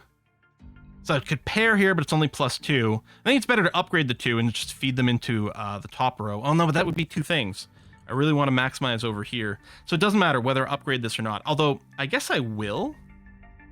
That's strength. If I upgrade the 2, it'll generate strength over here, which will knock off 2 durability, which I actually don't want. Yeah, I know I can take no damage this turn, but then the next turn after that, he'll hit me for fucking 8. So I don't want that. Yeah, I think I'm just going to put everything in the middle with no upgrades.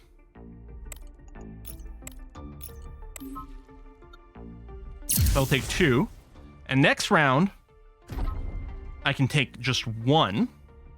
And the round after that, I can take 0 and stun him. And really just stretch this out as much as possible. Because he's still got 69 HP, which is not very nice. So same thing here. I'm just going to load everything into 1 row. We'll just take a single damage. I mean, I'm definitely giving attrition, but... And then this round, I won't take anything, because I'll bring him down to 0, which will also be a stun. And the round after that, he'll be stunned, so I'll take nothing, which opens up a lot of options. Well, here it doesn't matter. I can hit in multiple rows, because no matter what, that's going to be okay. So what I can do is I can do this and that, which will load a damage in there, which does it, which is okay. Then what I can do is I can load the pairs in here, because why not? And then put the other one in here for the free damage. Hit him for 22. Get 1 more freebie round. Hopefully I draw crazy stuff and just kill him this round. That's not crazy stuff, because I can't do any upgrades. I got no pairs. But I can bring the pure white corn to play. So I want to play anything in here all the time, because it's getting +6. There we go. Okay.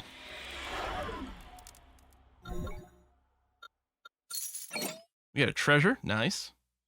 Wait, was that the boss fight? No, that was elite. Yeah, I was going to say. Which will give me the free upgrade, which is great. Treasure. At the start of the second turn, gain 1 fuel. When the enemy's durability reaches 0, generate 1 energy. I'll take the refueling gun. This could either mean we get a free move on the first turn, or it means I can just spend more fuel and I'm getting more regeneration. So I think I like that. We get the weight limit, so we can put something back in. An upgrade unit, which we're going to do. And we're going to upgrade the silver core to a gold core. So again, units do give us +1 max HP, which also translates to an extra $1. But I think we have to go to the repair place, which will also give us money back.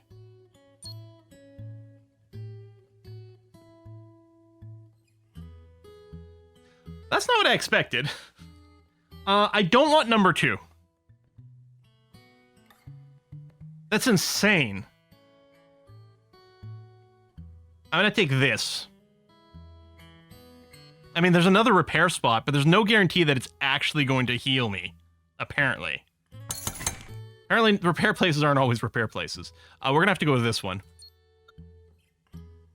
Find yourself at the altar, shrouded in bloody mist. The whole place is eerily quiet, with a mask to your left and a bottle of red liquid to your right. Hang the mask inside the cabin. Lose 30% max HP. Gain a vampire mask. At the end of the battle, restore all HP. There's, like, infinite money.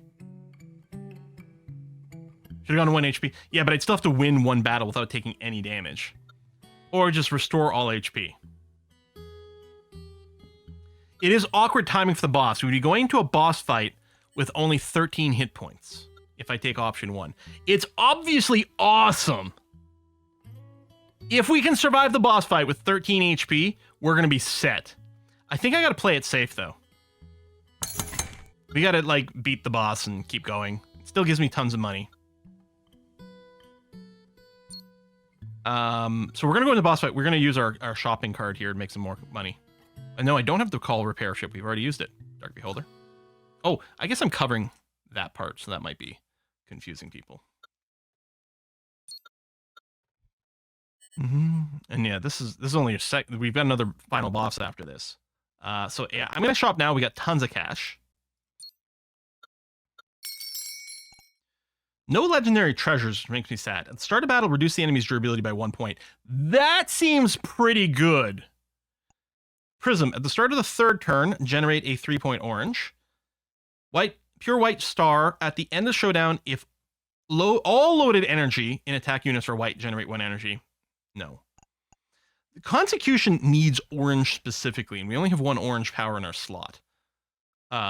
It's really cool. I used it in my my last run, but shield igniter, right? Lose all shield points, yeah, which we don't have shield points, so we can't convert this. Another emergency core, white reaction crystal. When an energy is loaded into a white slot of a nearby unit, gain 2 strength. That's quite interesting.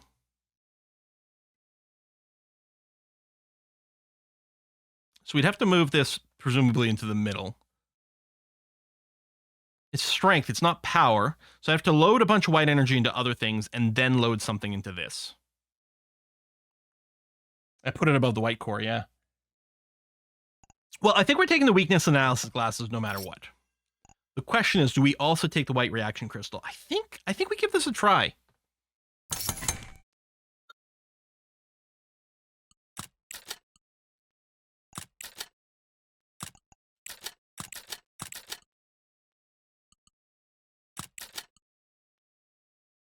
So now if we load a white energy into any of these 4, this thing's going to gain strength. Oh, right. Strength doesn't need anything loaded in. That's right. It's not power, which, I mean, it's temporary, but it's just like this one. So as long as I load any white in here, we're going to get extra power in there. The golden core is our strongest thing. I'm wondering if it should be on the flank. Like, because we've got a lot of things going down the middle now. Or maybe I should do it this way.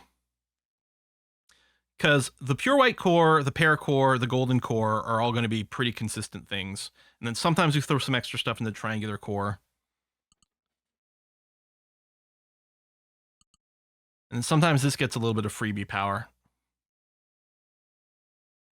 Bottom row is weak. I don't know. The pure white core is pretty good. And we're now more incentivized to throw white cards into the pure white core. So it's going to proc more often. So I think it's going to be fine. I think... See, the pure white star kind of combos with what we're building on right now. But a lot of rounds isn't going to do anything. At all. I think we probably prism. Yeah.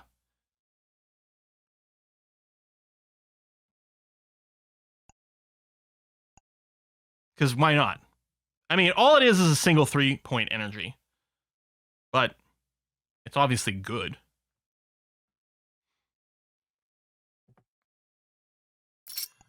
I think I kind of want to save for maybe another shop or maybe buying repairs or whatever. I think the pure white star might literally never do anything or very rarely do anything at all. And yeah, that's basically a 4, if not a 5, because we can always load into the gentle tap device twice. And what's nice is if we do that, then we get 2 free strength into the high energy induction. I think we do this. I think I want to save my money just in case something else comes up.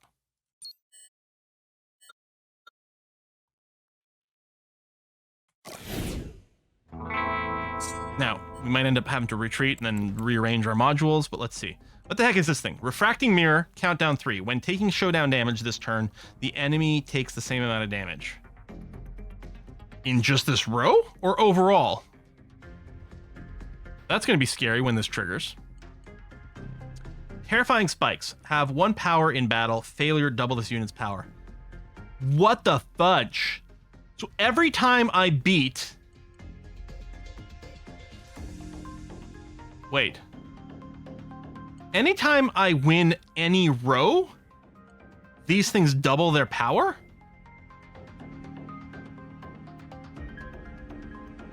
So I only ever want to beat 1 row at a time, ever? And then keep cycling? What the fudge? That's insane! So right away, I think we do a move. I think we move down. Barriers all rows in the row it activates, so the barrier turn, you're mostly looking to tie rows. Yeah. Yeah, start with 1 power, doubling it's not that much. I think I want to move down. So I only have 1 white, so probably not loading into the pure white core.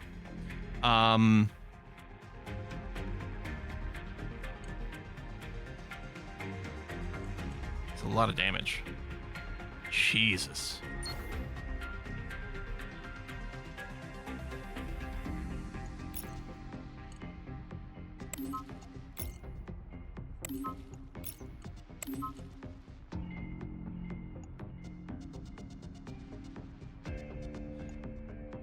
You know, I could just do that to tie it, just to stop that from doubling. And then I could just load more damage into this middle part. Power up the triangular core.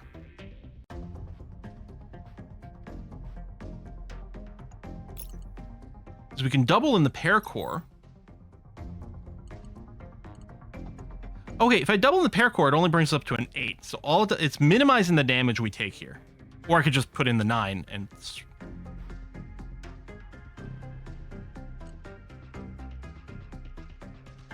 Yeah, not taking the Vampire Mask, probably the correct choice. Yeah, I think the damage from the boss fight is just too brutal.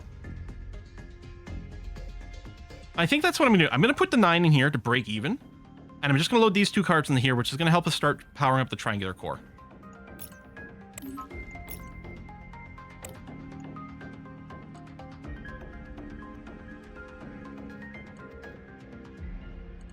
I guess this must have gotten the 2 strength, right?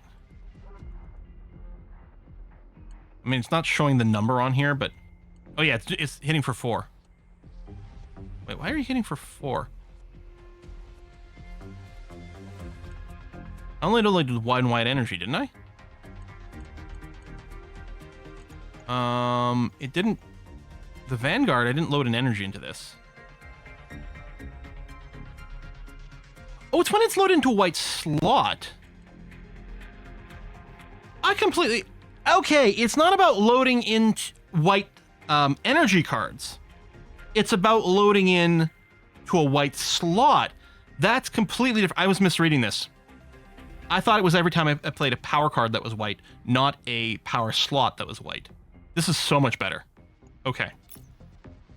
So, yeah, I'm going to put it in here just to load up the Tricore some more. Do a lot of damage in one particular spot. So this gets doubled. I mean, I could have done a little bit more, because, yeah, doubling from 1 to a 2, or 2 to a 4 is not the end of the world, but then it starts going nuts. So here, oh, I got to remember the metal coating as well. Good evidence here that we'd only be taking 1 at the top, which might be cool and fine and groovy.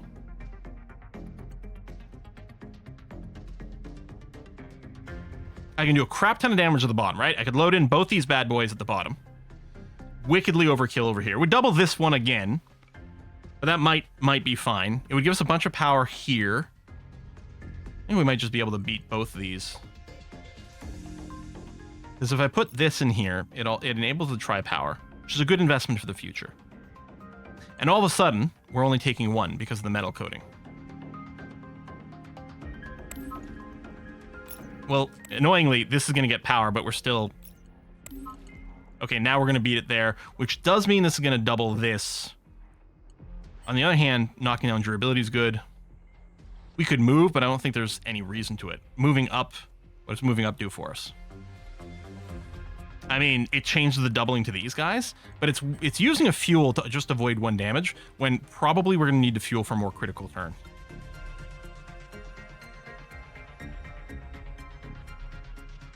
Although, oh shit, I didn't put anything in here. Why didn't I use the gold attack? Because I forgot and I got confused. I mean, I'm happy we maybe powered up the Tricore, but really I should have done this. Oh well. Yeah, I should have put that card in here. It would have given more power to the white crystal as well. Alright, refracting and mirror initiated. Be careful of the counter damage.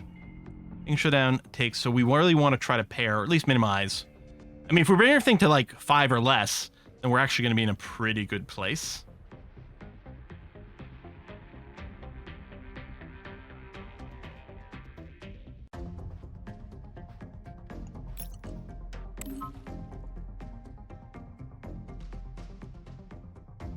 we got a pair move over here, which would actually generate exactly 8 at the top if we put both 3s in there. And I mean, anything we put in here, oh, with overkill, which would reflect some damage back to me. I'm gonna do this.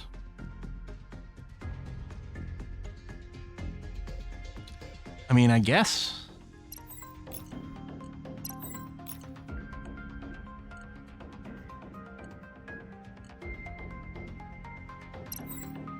I can save a lot if I just lean on the metal coating over here.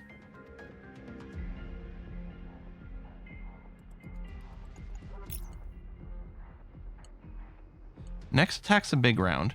A single 3 at the top, a single 3 in the middle, brings both these down to a 1. A 9 would reflect the damage back to me.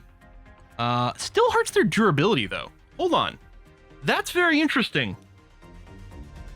I could still set up for a stun next turn if I'm willing to take a little bit of reflection damage. Okay, hold on. If I put the 9 at the bottom, if I put a 3 back here, and then a 3 in the top, I save the 7, and I stun him for the next round.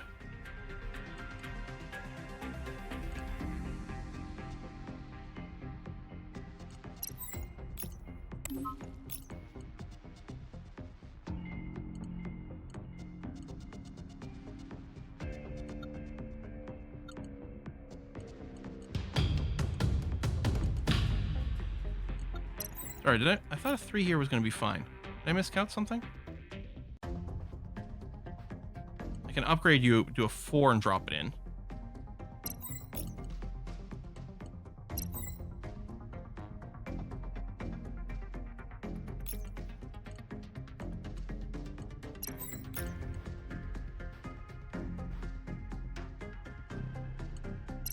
I guess both 3s, after all.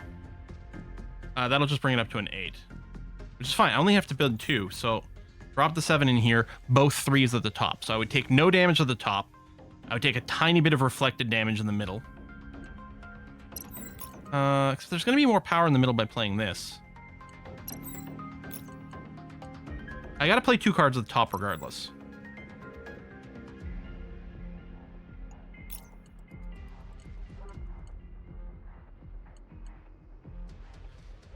Thing is, if I play the 3 here and I play a 3 at the top, if I play a 3 at the top, I think this is going to be fine here because I think I'll have 11, right? Yeah, there we go.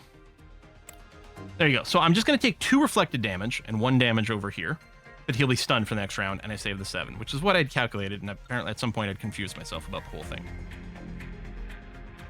And yeah, you're right. I may as well upgrade the 7. Okay. This is a tricky fight. You get paralyzed on your big beefy turn, and yeah, you've got the cooldown timer, but that's fine. So then the question becomes how to maximize this. First of all, I don't think there's any reason not to upgrade the 8.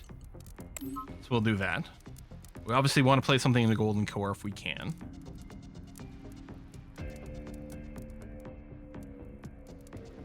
We might want to go and focus specifically on 1 row. I don't know about moving up, because our middle row is going to do a lot of damage. I'm thinking we just don't put anything in the bottom right now. If I throw 2 more cards in the triangular core, it'll level itself up again.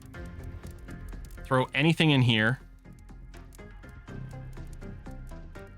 And then I guess, and then I put the other card in here. We put everything in the middle. Why move down? Move down would double this from a 8 to a 16. It'd be terrible.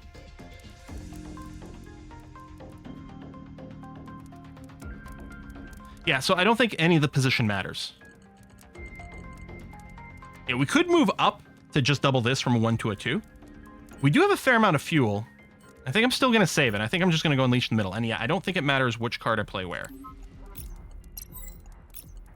Oh, wait, except that we need a blue in there. Yeah, okay. Take 41. We might just kill you next turn.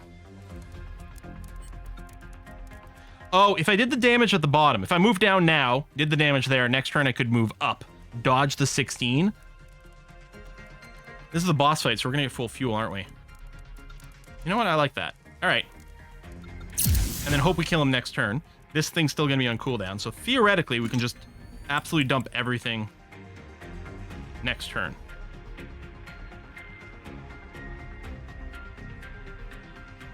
So we want to put at least one in the golden core and the triangular core because they have so much strength. I think that'll be lethal.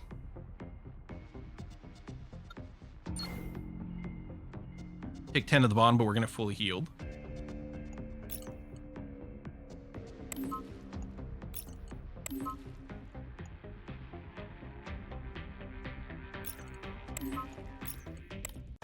Yeah. And then the rest doesn't matter. I think.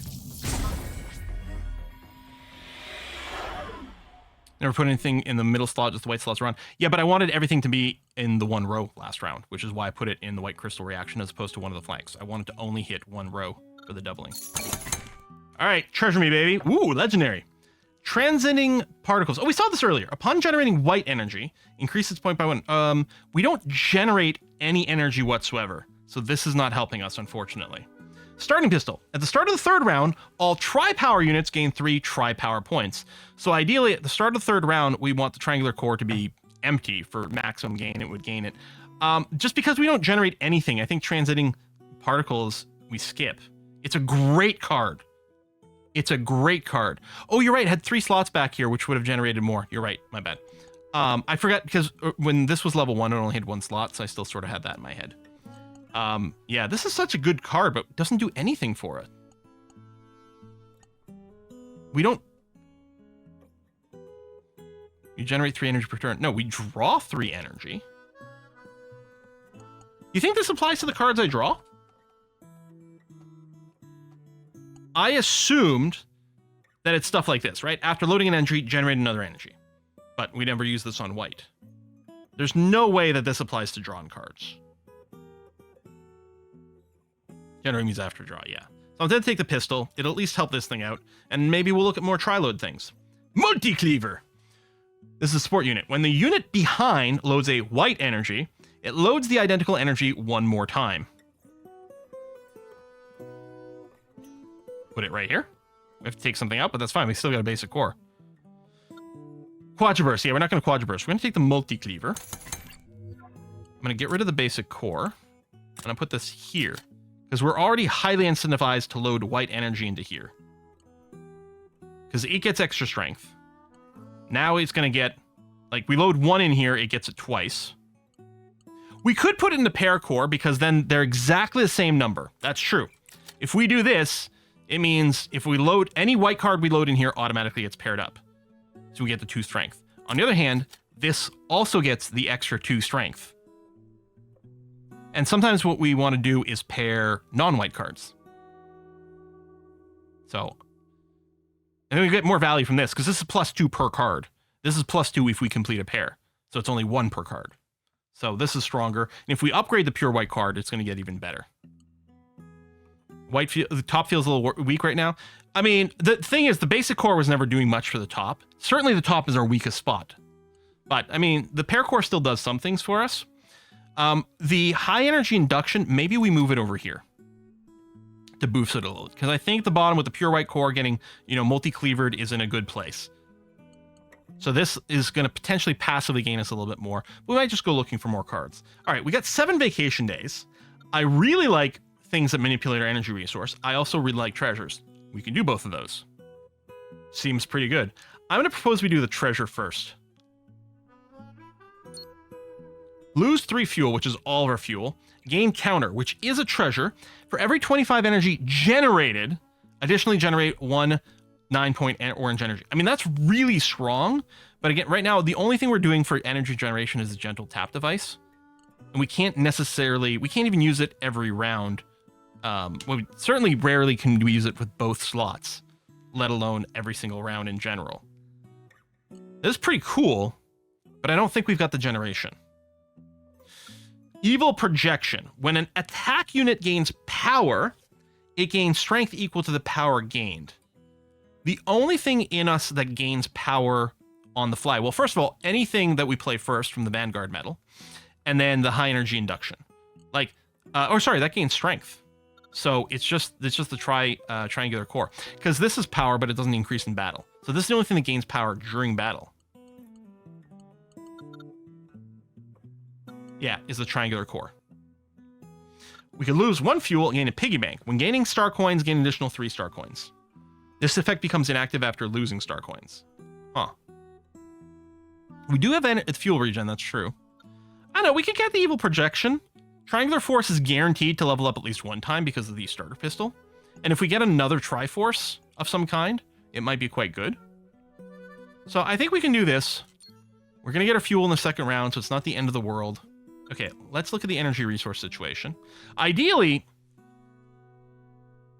we'd be happier getting more orange cards, because we can put orange cards in white slots and still have the white reaction crystal work. Now, I can see why it's so powerful. Again, I misread it, and I interpreted this as being different than what it is. We still want white cards for the pure white core, but otherwise we're okay. Okay. Remove 1 lowest energy point resource. Copy the highest. We get a second 9? Remove 1 lowest graded energy, so we'd lose 1 white energy card. Or copy 1 highest graded. So this would give us an orange. This gets rid of a white. This gives us a second 9. I think we go with the second 9. We want white 9s. That's actually kind of true. Yeah. Okay. There we go. End vacation. All right, so we're now going into Act 3. We've got 12 minutes left of the stream. Well, all right, that's interesting. 9 plus 9 equals Quill 18. You're right. 9 plus 9. Beautiful number. All right, we're going to have to skip some of the description text here. What is this? Energy ring. Every 3 turns, all attack units gain 30 strength and surrender at the start of next turn. 1 punch! I don't think we can beat him before that goes off. Although, if we stun him... we stun him on that turn, he won't do damage, and he's going to surrender in the next turn. Yes? 1 punch! So...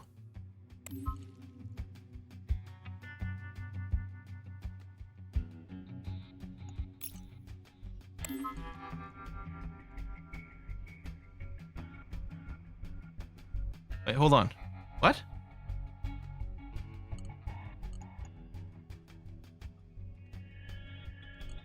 Evil projection is triggering on the golden core. When an attack unit gains power, it gains strength equals power. However this is coded, the golden core having 7 power in battle triggers that. I mean, yes, first turn only. But that's crazy. So we want to do a love tap in all 3 of these. And then next turn we want to do it on 2. I think if the timing is right. So I think I'm going to save. I may as well upgrade this again. I think I'm just going to save. I mean, we could race him and see if we can beat him in time. But I think the thing to do is to try to optimize around the stun.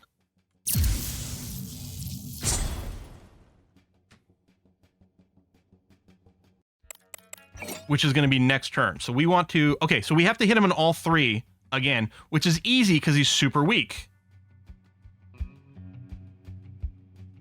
Okay.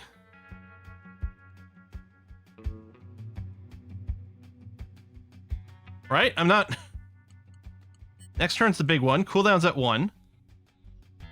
We just hit him in all 3 and we win, right?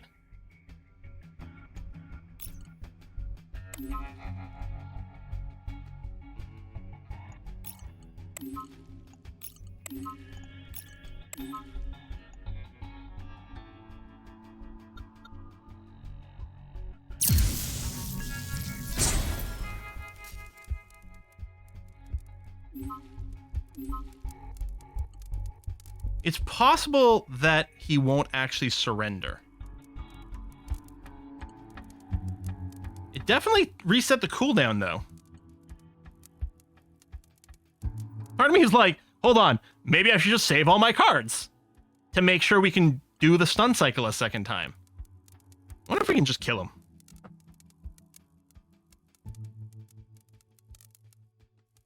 I Think I got 59 damage this turn? I think you might be right, actually.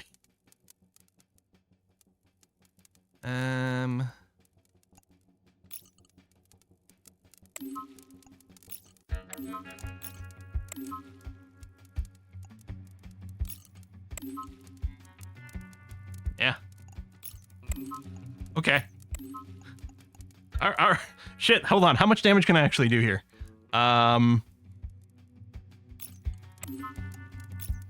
And then, yeah, the rest don't matter. Here, we can hit him for 89. Okay, even the higher difficulty, this guy always loses. All right. Cool. Legendary attack unit. When the overclock slash trip power effect is triggered, this unit gains 2/4 strength. Okay, so you can either... Wait, it doesn't have its own overclock. Does it mean when a overclock or tripwire effect is triggered, this unit gains that? Yeah, when any. Yeah. So this is one of the issues with the game is some translation issues. So this is when any overclock or tripwire is affected in unit's game. We don't have any overclock. We only have one tripwire, which yes is guaranteed to trigger on the 3rd turn, but doesn't seem very impressive to me. On the other hand, Consecution, again, I like it if we've been stacking orange, which we haven't. So I guess I'll take this because we are kind of maybe shopping for another tri-power or multiple tri-powers. So we'll take this in case we get more. I don't think it's worth putting in right now. Yeah, I don't think so. Let's go for treasure, baby. No, I don't think you can sell things. Or sometimes you can trade some stuff in. Oh, hello. Okay. In a tofu shop, you encounter a silent and reserved owner. When you mention that you're also into spaceship racing, his eyes suddenly light up. If it's the Akini Galaxy, even a hypersonic speed won't be able to outrun me. He enthusiastically hosts you and asks about your racing style, offering to give you something good. We can gain Deep Note. At the start of the turn, all attack units gain 1 strength if you didn't move in the last turn. Okay. Overture. In battle, all attack units gain 1 power after the first movement. Dancing movement. After movement, all attack units gain 2 strength. Oh, power! So as long as we move 1 time, all of our units get +1 power with Overture. Dancing movement seems fine too. Or, I want them all. Lose 30 star coins, gain all mentioned treasure, exclusive to Beastkin. I mean... These two... Well, this one encourages you to move every turn. This one encourages you not to move. This one encourages you to move at least 1 time. I don't know. Yeah, I mean, why not? Fuck it. Khajiit has coins. Let's do it. Obviously, a couple of them don't synergize with each other. If we had like lots of extra fuel, oh man, we'd be dancing like crazy. But I'm happy as long as we just do the thing where we move 1 time, right? We get this permanently, and also on the next turn we get the extra +2, which is kind of nice. Gonna make all my math calculations that much more complicated, but we'll see. Have a million attack bonuses. Tree will always roll out in belch bonuses. Money is for spending. Yep. All right, what you got, punk? After loading an energy, apply burning to a random enemy unit. Burning? When loading energy, receive 1 damage. Okay, so right now, if I load energy into these guys, I will take some damage, which is unfriendly, but hardly the end of the world. We're highly incentivized to move, and we do have the refueling as well. So if I move this turn, next turn I'm going to get my fuel back. So that's pretty good. I can't dodge the high damage, but I already have some basic damage in here. Although I really want to load another energy in here. Yeah, we take a damage, but this has got the strength boost and everything like that. So or the power. So we're really incentivized to place something in here to take advantage of our power. Yeah, probably move up. I mean, if I upgrade the orange card even twice, like we'll get 2 free power in here, but that's hardly that meaningful. Whereas I can just load a 7 into here, which will put us in a pretty good place. It won't defeat this row. Well, that's interesting. So 2 7s in here brings us to... Oh, no! More than that, because I forgot. We get the +2 strength. Never mind. My math was off. And already we get, yeah, all the free... So the power is permanently added everywhere, which is great. We can't upgrade the 7, so we just put this in here and get double the benefit. I could throw some cards into the triangular core to just prep it. I mean, do I load one in here? Just because if I do, it just generates so much value. I think I probably do. We'd accept 1 damage. Yeah, 1 damage for freaking plus 10. And then I think... Oh, there's an ad break. That's oddly timed. I think I throw 2 things in here just to start charging the triangular core, so we can trigger it once manually, and then the 3rd turn it'll trigger again. We could save. Like, there's an argument to be made about saving cards. Because, oh, his next turn's a powerful attack. Maybe I should have. Oh well. Eat 1 billion damage.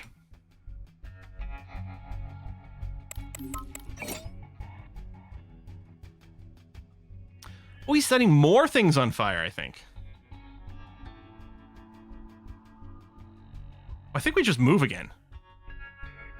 I think we move up again, load the 2 9s in there, obliterate him down the middle, and probably generate enough damage in our own middle row to counter this shit.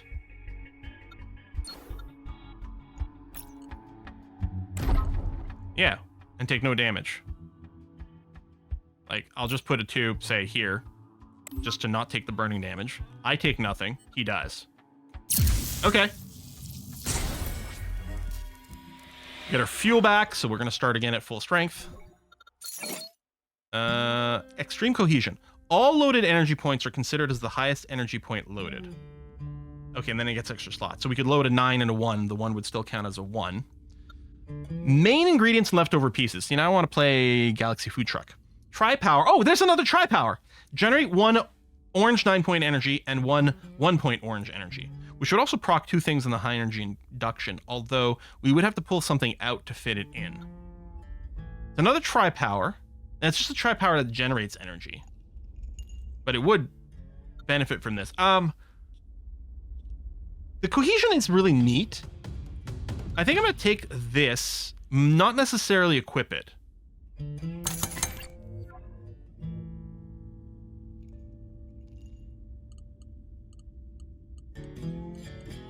I mean, arguably we're not getting a lot of value out of gentle tap device, but it's fine. The paracore, like the +2 strength in the paracore isn't a huge deal anymore.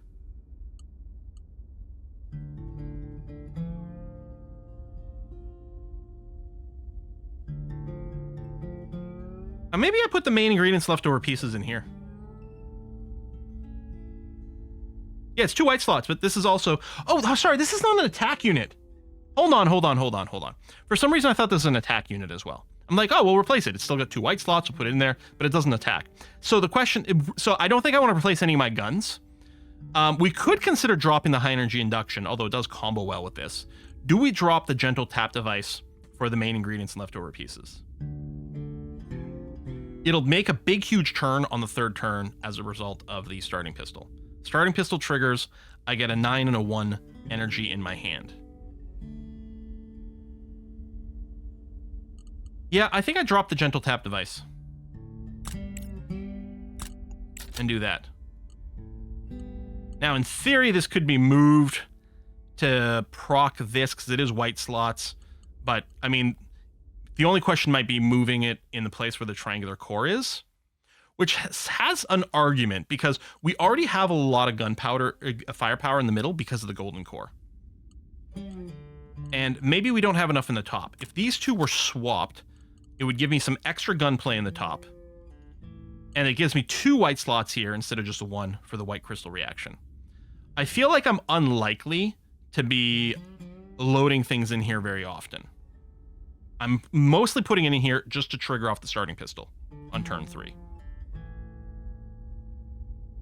I guess we'll try it. If it goes badly, we can also always undo from the boss fight. I got 6 vacation days over here. We don't need the repair. Oh, wait, that's modification. This is the repair, although sometimes apparently this has the top strength. Should we try this modification, see what the deal is? Let's click it. Gentle tap device in case of the double one. You never use it anyway, and top feels powerful enough without it. In case of the double one. In case of the pair, in replacing the player core? I don't know. We do put things in there, and I'd be worried that the top might be a little too weak. Because the triangular core is not too impressive until it's been triggered once.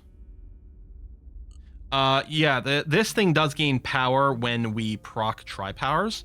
I'm not sure if it's worth it.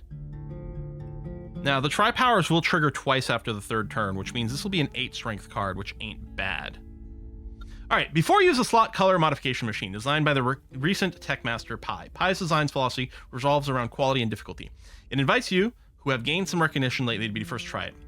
Select a common unit to lower its highest grade color 3 times. Okay, hold on. We could use this. We could use this to make this into white slot, which doesn't actually matter too much. We could use this for the rare unit to make this orange slot become white. So it would be a white and a blue.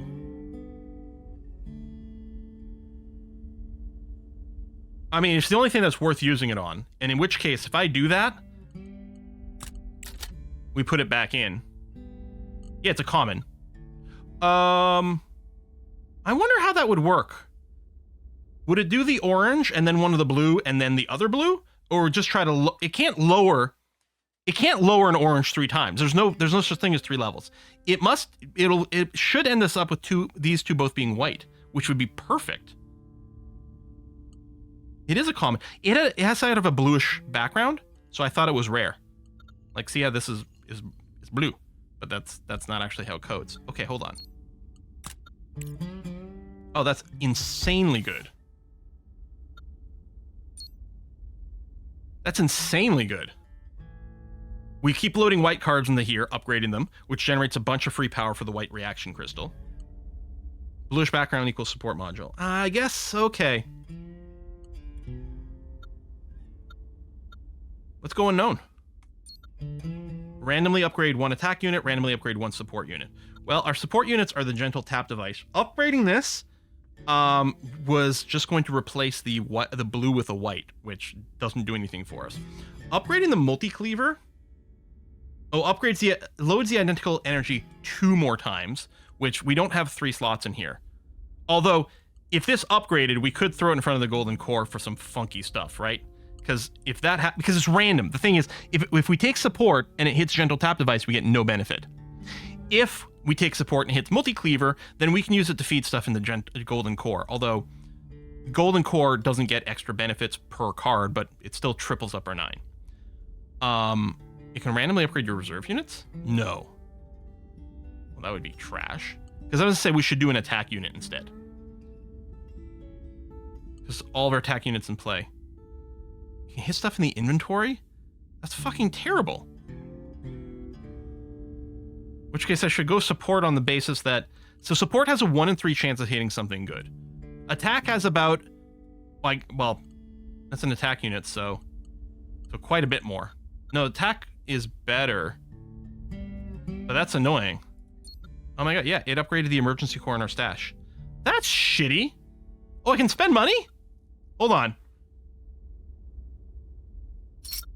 That's been upgraded, which isn't particularly interesting. Fuck yeah. Ah! Stop upgrading stuff in my inventory!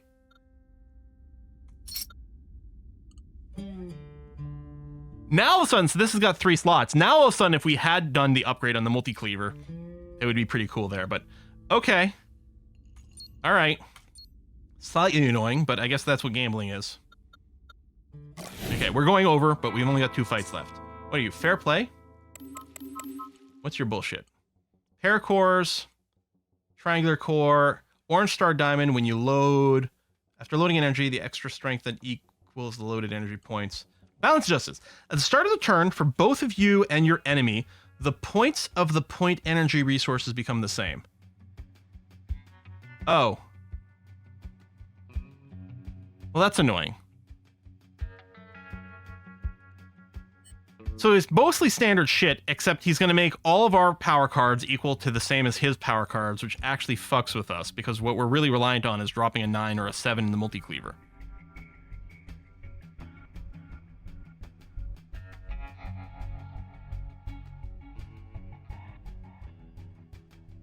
So I think what I do is I upgrade 1 card twice in the gentle tap device, feed it in here for the double.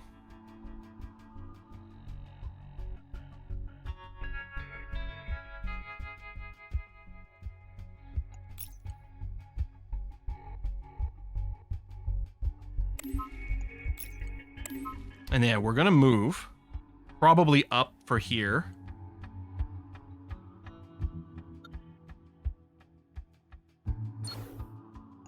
procs all of our shit. Feed the 8 into here for the double up. I mean, look at this. We're already generating 21 points of damage in here.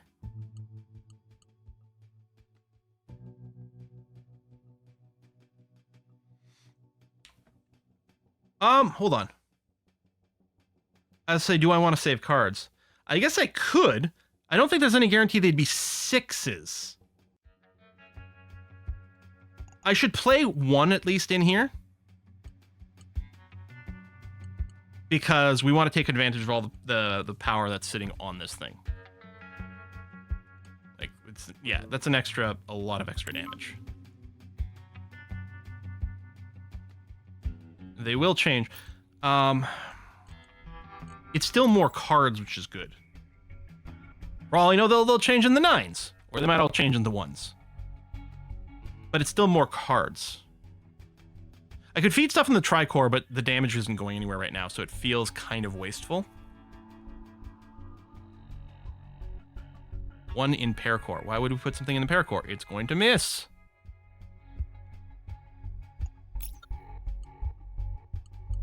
That is a lot of extra damage. All right, fuck it. I'm going to save 1 card, though. Eat 1 billion damage, punk. In hindsight, maybe I shouldn't have moved. We might have been able to hit all 3. Wait a minute! It's still a 6! It only changes the draws! Well, okay. Huh. Okay, I think I go and make the 6 as big as possible, still throw it in here. Chat is wrong yet. No, chat is never wrong.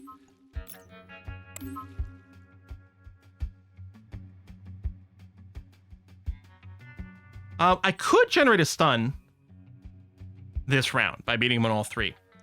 But next round's not... this isn't a big attack. What if I just move up again? And just leave him at 1 durability.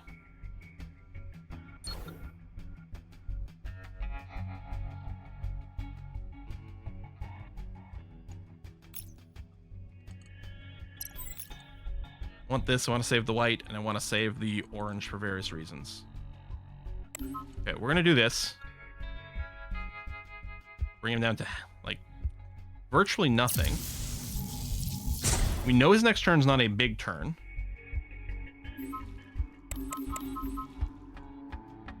Well, it's still not going to be a big turn. We're all on 4s, but I've saved some 5s. Is this... This is the elite fight, it's not a boss fight. Okay.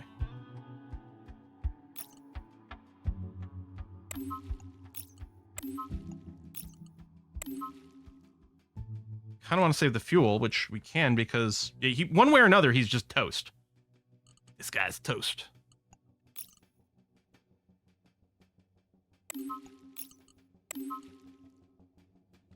Like, he's already paralyzed.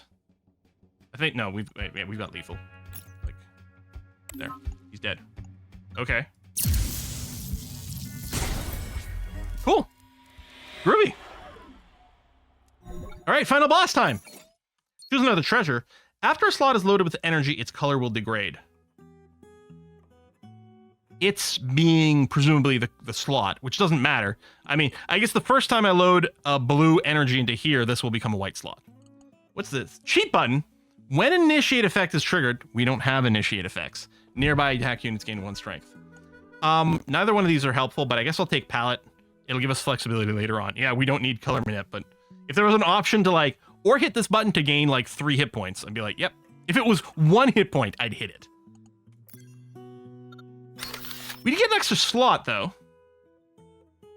Event upgrade unit. Hold, this is interesting. I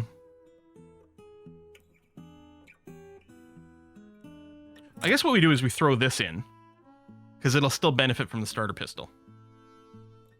We just put it in here. Just on turn 3, we just get some free power. Who cares?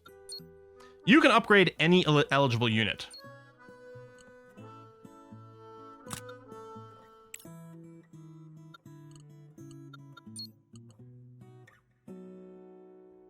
I'm wondering about upgrading the white crystal reaction. Oh, upgrade the cleaver.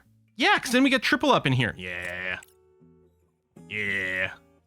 Triple knives. We're like better than Brittany. She just plays with the 2 knives. We got 3. 7 vacation days. What is this? Shields. Well, the shields can't possibly be a fix your shields, because shields get fixed every round. This must be a gain shields. Or have an option to sacrifice shields, which we don't have. Shop, we don't have any money. We don't really need a repair. We're only down by 3. We don't need star coins. I think we go for one of the question marks, and then I guess we go to shields. And see what happens.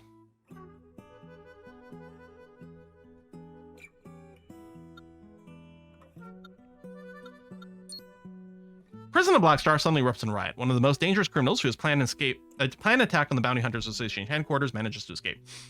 Local authorities issue an urgent reward for the escaped felon. You pilot your ship and conduct a thorough search, ultimately locating the fugitive. He offers to upgrade your ship in exchange for a chance to escape. So select one unit and copy the highest graded color slot. So this would give me a second slot, or third or fourth or whatever. Select one unit to upgrade. Gain 6 max HP, which also gives me money, but who cares about that?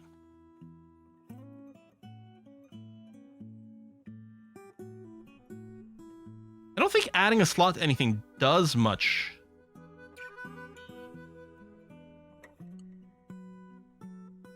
Wait.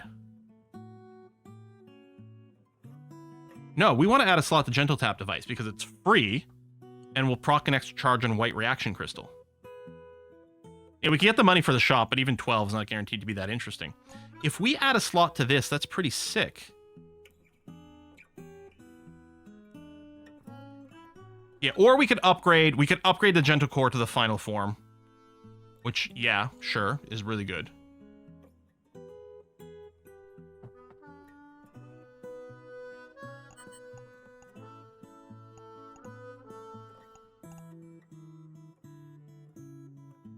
Did we trigger this? Oh yeah, we triggered this on the multi-cleaver, right? Yeah. Wouldn't white crystal be better? Upgrading this, so we get 3 strength instead for every slot. So either we get an extra slot. So this, okay. If we take this and add an extra slot, it translates to an extra 2 strength on the white crystal. Plus 1 from upgrading the card 1 extra time. So this is a 3 strength move. Upgrading the white crystal is 1 extra strength for every card we play. So if we play 3 cards, it's equivalent. If we play more than 3, it's better. Oh, wait. Mm-hmm. It's 5 because you triple it. What's 5? Gentle Tap is plus 3 power per turn. Yeah. Whereas if we upgrade this, it's 1 extra power per card I play. So if I play 3 cards, if I play 3 cards into white slots, then the upgrading the white crystal is exactly the same as giving an extra slot to the Gentle Tap device. The middle upgrade is worth more now for sure, but it's a rare option. Adding a slot compared to upgrades are more common. Yeah, we might be able to upgrade the white reaction crystal elsewise, although probably not because we're about to finish the game. I'm just gonna do this and that and be done with it. It's easy to do. It's flexible. Let's see what the shield thing does just for the science.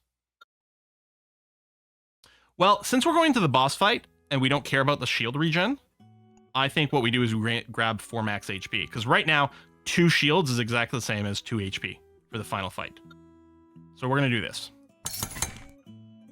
Unless there's something I'm missing, but I'm pretty sure that's the case.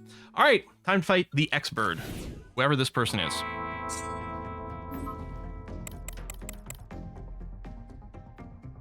Oh, right, hold on. The Gentle Tap is actually better than that because I was missing one. Because it's adding +2 from playing the card in here and getting that, and then the card itself gets +1, which is a 3. But then I forget we get to play the card again to boost this a second time, so it is 5. You're right, it is a 5 boost. So giving an extra slot to Gentle Tap device is better. All right, what the hell do you do? These King Spears are just regular attacking units. King's Treasury. At the start of the turn, destroy all artifacts and equip new ones. Okay, so your artifacts are here in the back. So right now you've got the Book of Destruction. If the showdown of this column is not a failure, remove all enemy energy in hand. So if he... So this is from his point of view. So if he wins either one of these columns, it'll destroy all energy in my hand, which only matters if I'm trying to save energy. Seems like a pretty obvious move to probably move up, since our top rank is the weakest. And we want to proc all our crazy shit. The Artifox all read if player does not win this column, do something obnoxious. Okay. Now, if I move up, I'm clearly going to not beat him on the bottom. He doesn't have to win, he just has to not lose. So this will trigger, which will eat all energy in my hand, which is fine. We'll just play. We'll just play all of our energy. Next round's a big round. Yeah, I can't stun him. Oh, that is annoying, because I can't save energy for the big round. Yeah, if he misses, he's going to win. It doesn't matter. Again, he doesn't have to win. He just has to not lose. So this is going to trigger no matter what. So we're going to lose all our energy in our hand. Fine. Let's go ahead and rip him a new one. Annoyingly, I don't have a big white card. Now, I could still play the 7 in here. I could upgrade it all the way up to a 9, still play it in here and get it tripled. Which still seems like a pretty good move. We're going to lose out on the extra 6 strength from what the pure white core does for us, but that's still a pretty good move. Oh, he's got a top flank as well, so moving up didn't actually avoid all the damage, which, yeah, of course. What? Only triple white? No, it triples... Oh, shit! It only actually triples white cards. My bad. Oh, yeah, and this is actually pretty shitty all of a sudden, then.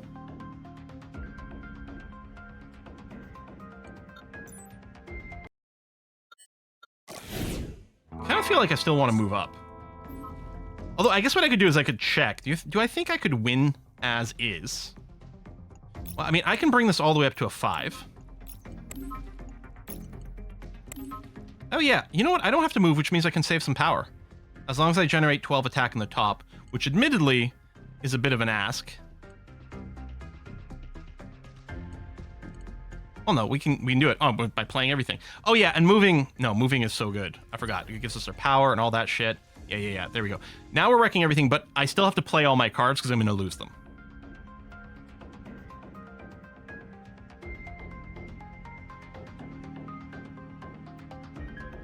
So I should probably throw 2 cards in the triangular core.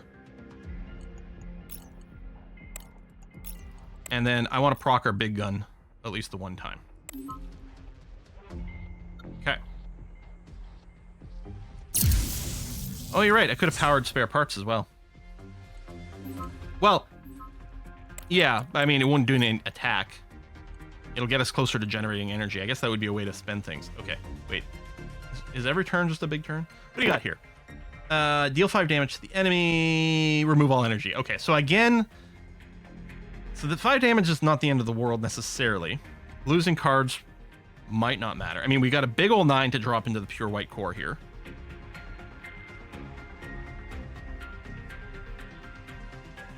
Powered up by 2, then now you can have spent any one for the... Yeah, that's true.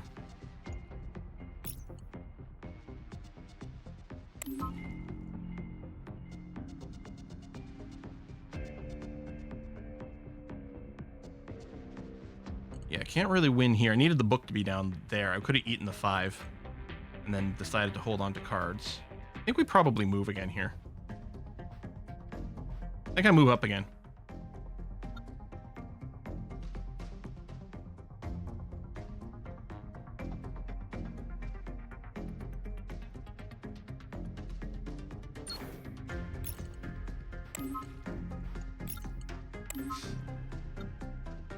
And he's going to be paralyzed.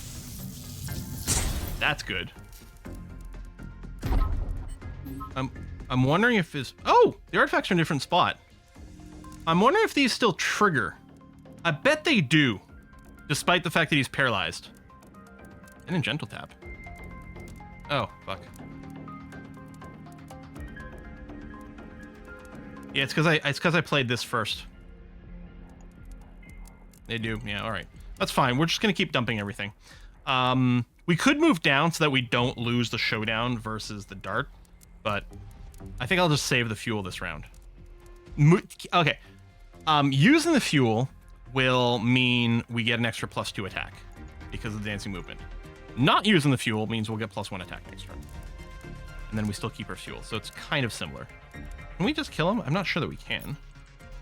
I'm gonna pour that in. Right, we got all our free power cards.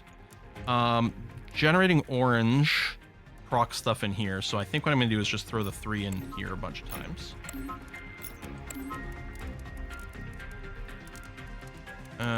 Oh, I didn't look for pairs. Okay, yeah, we'll just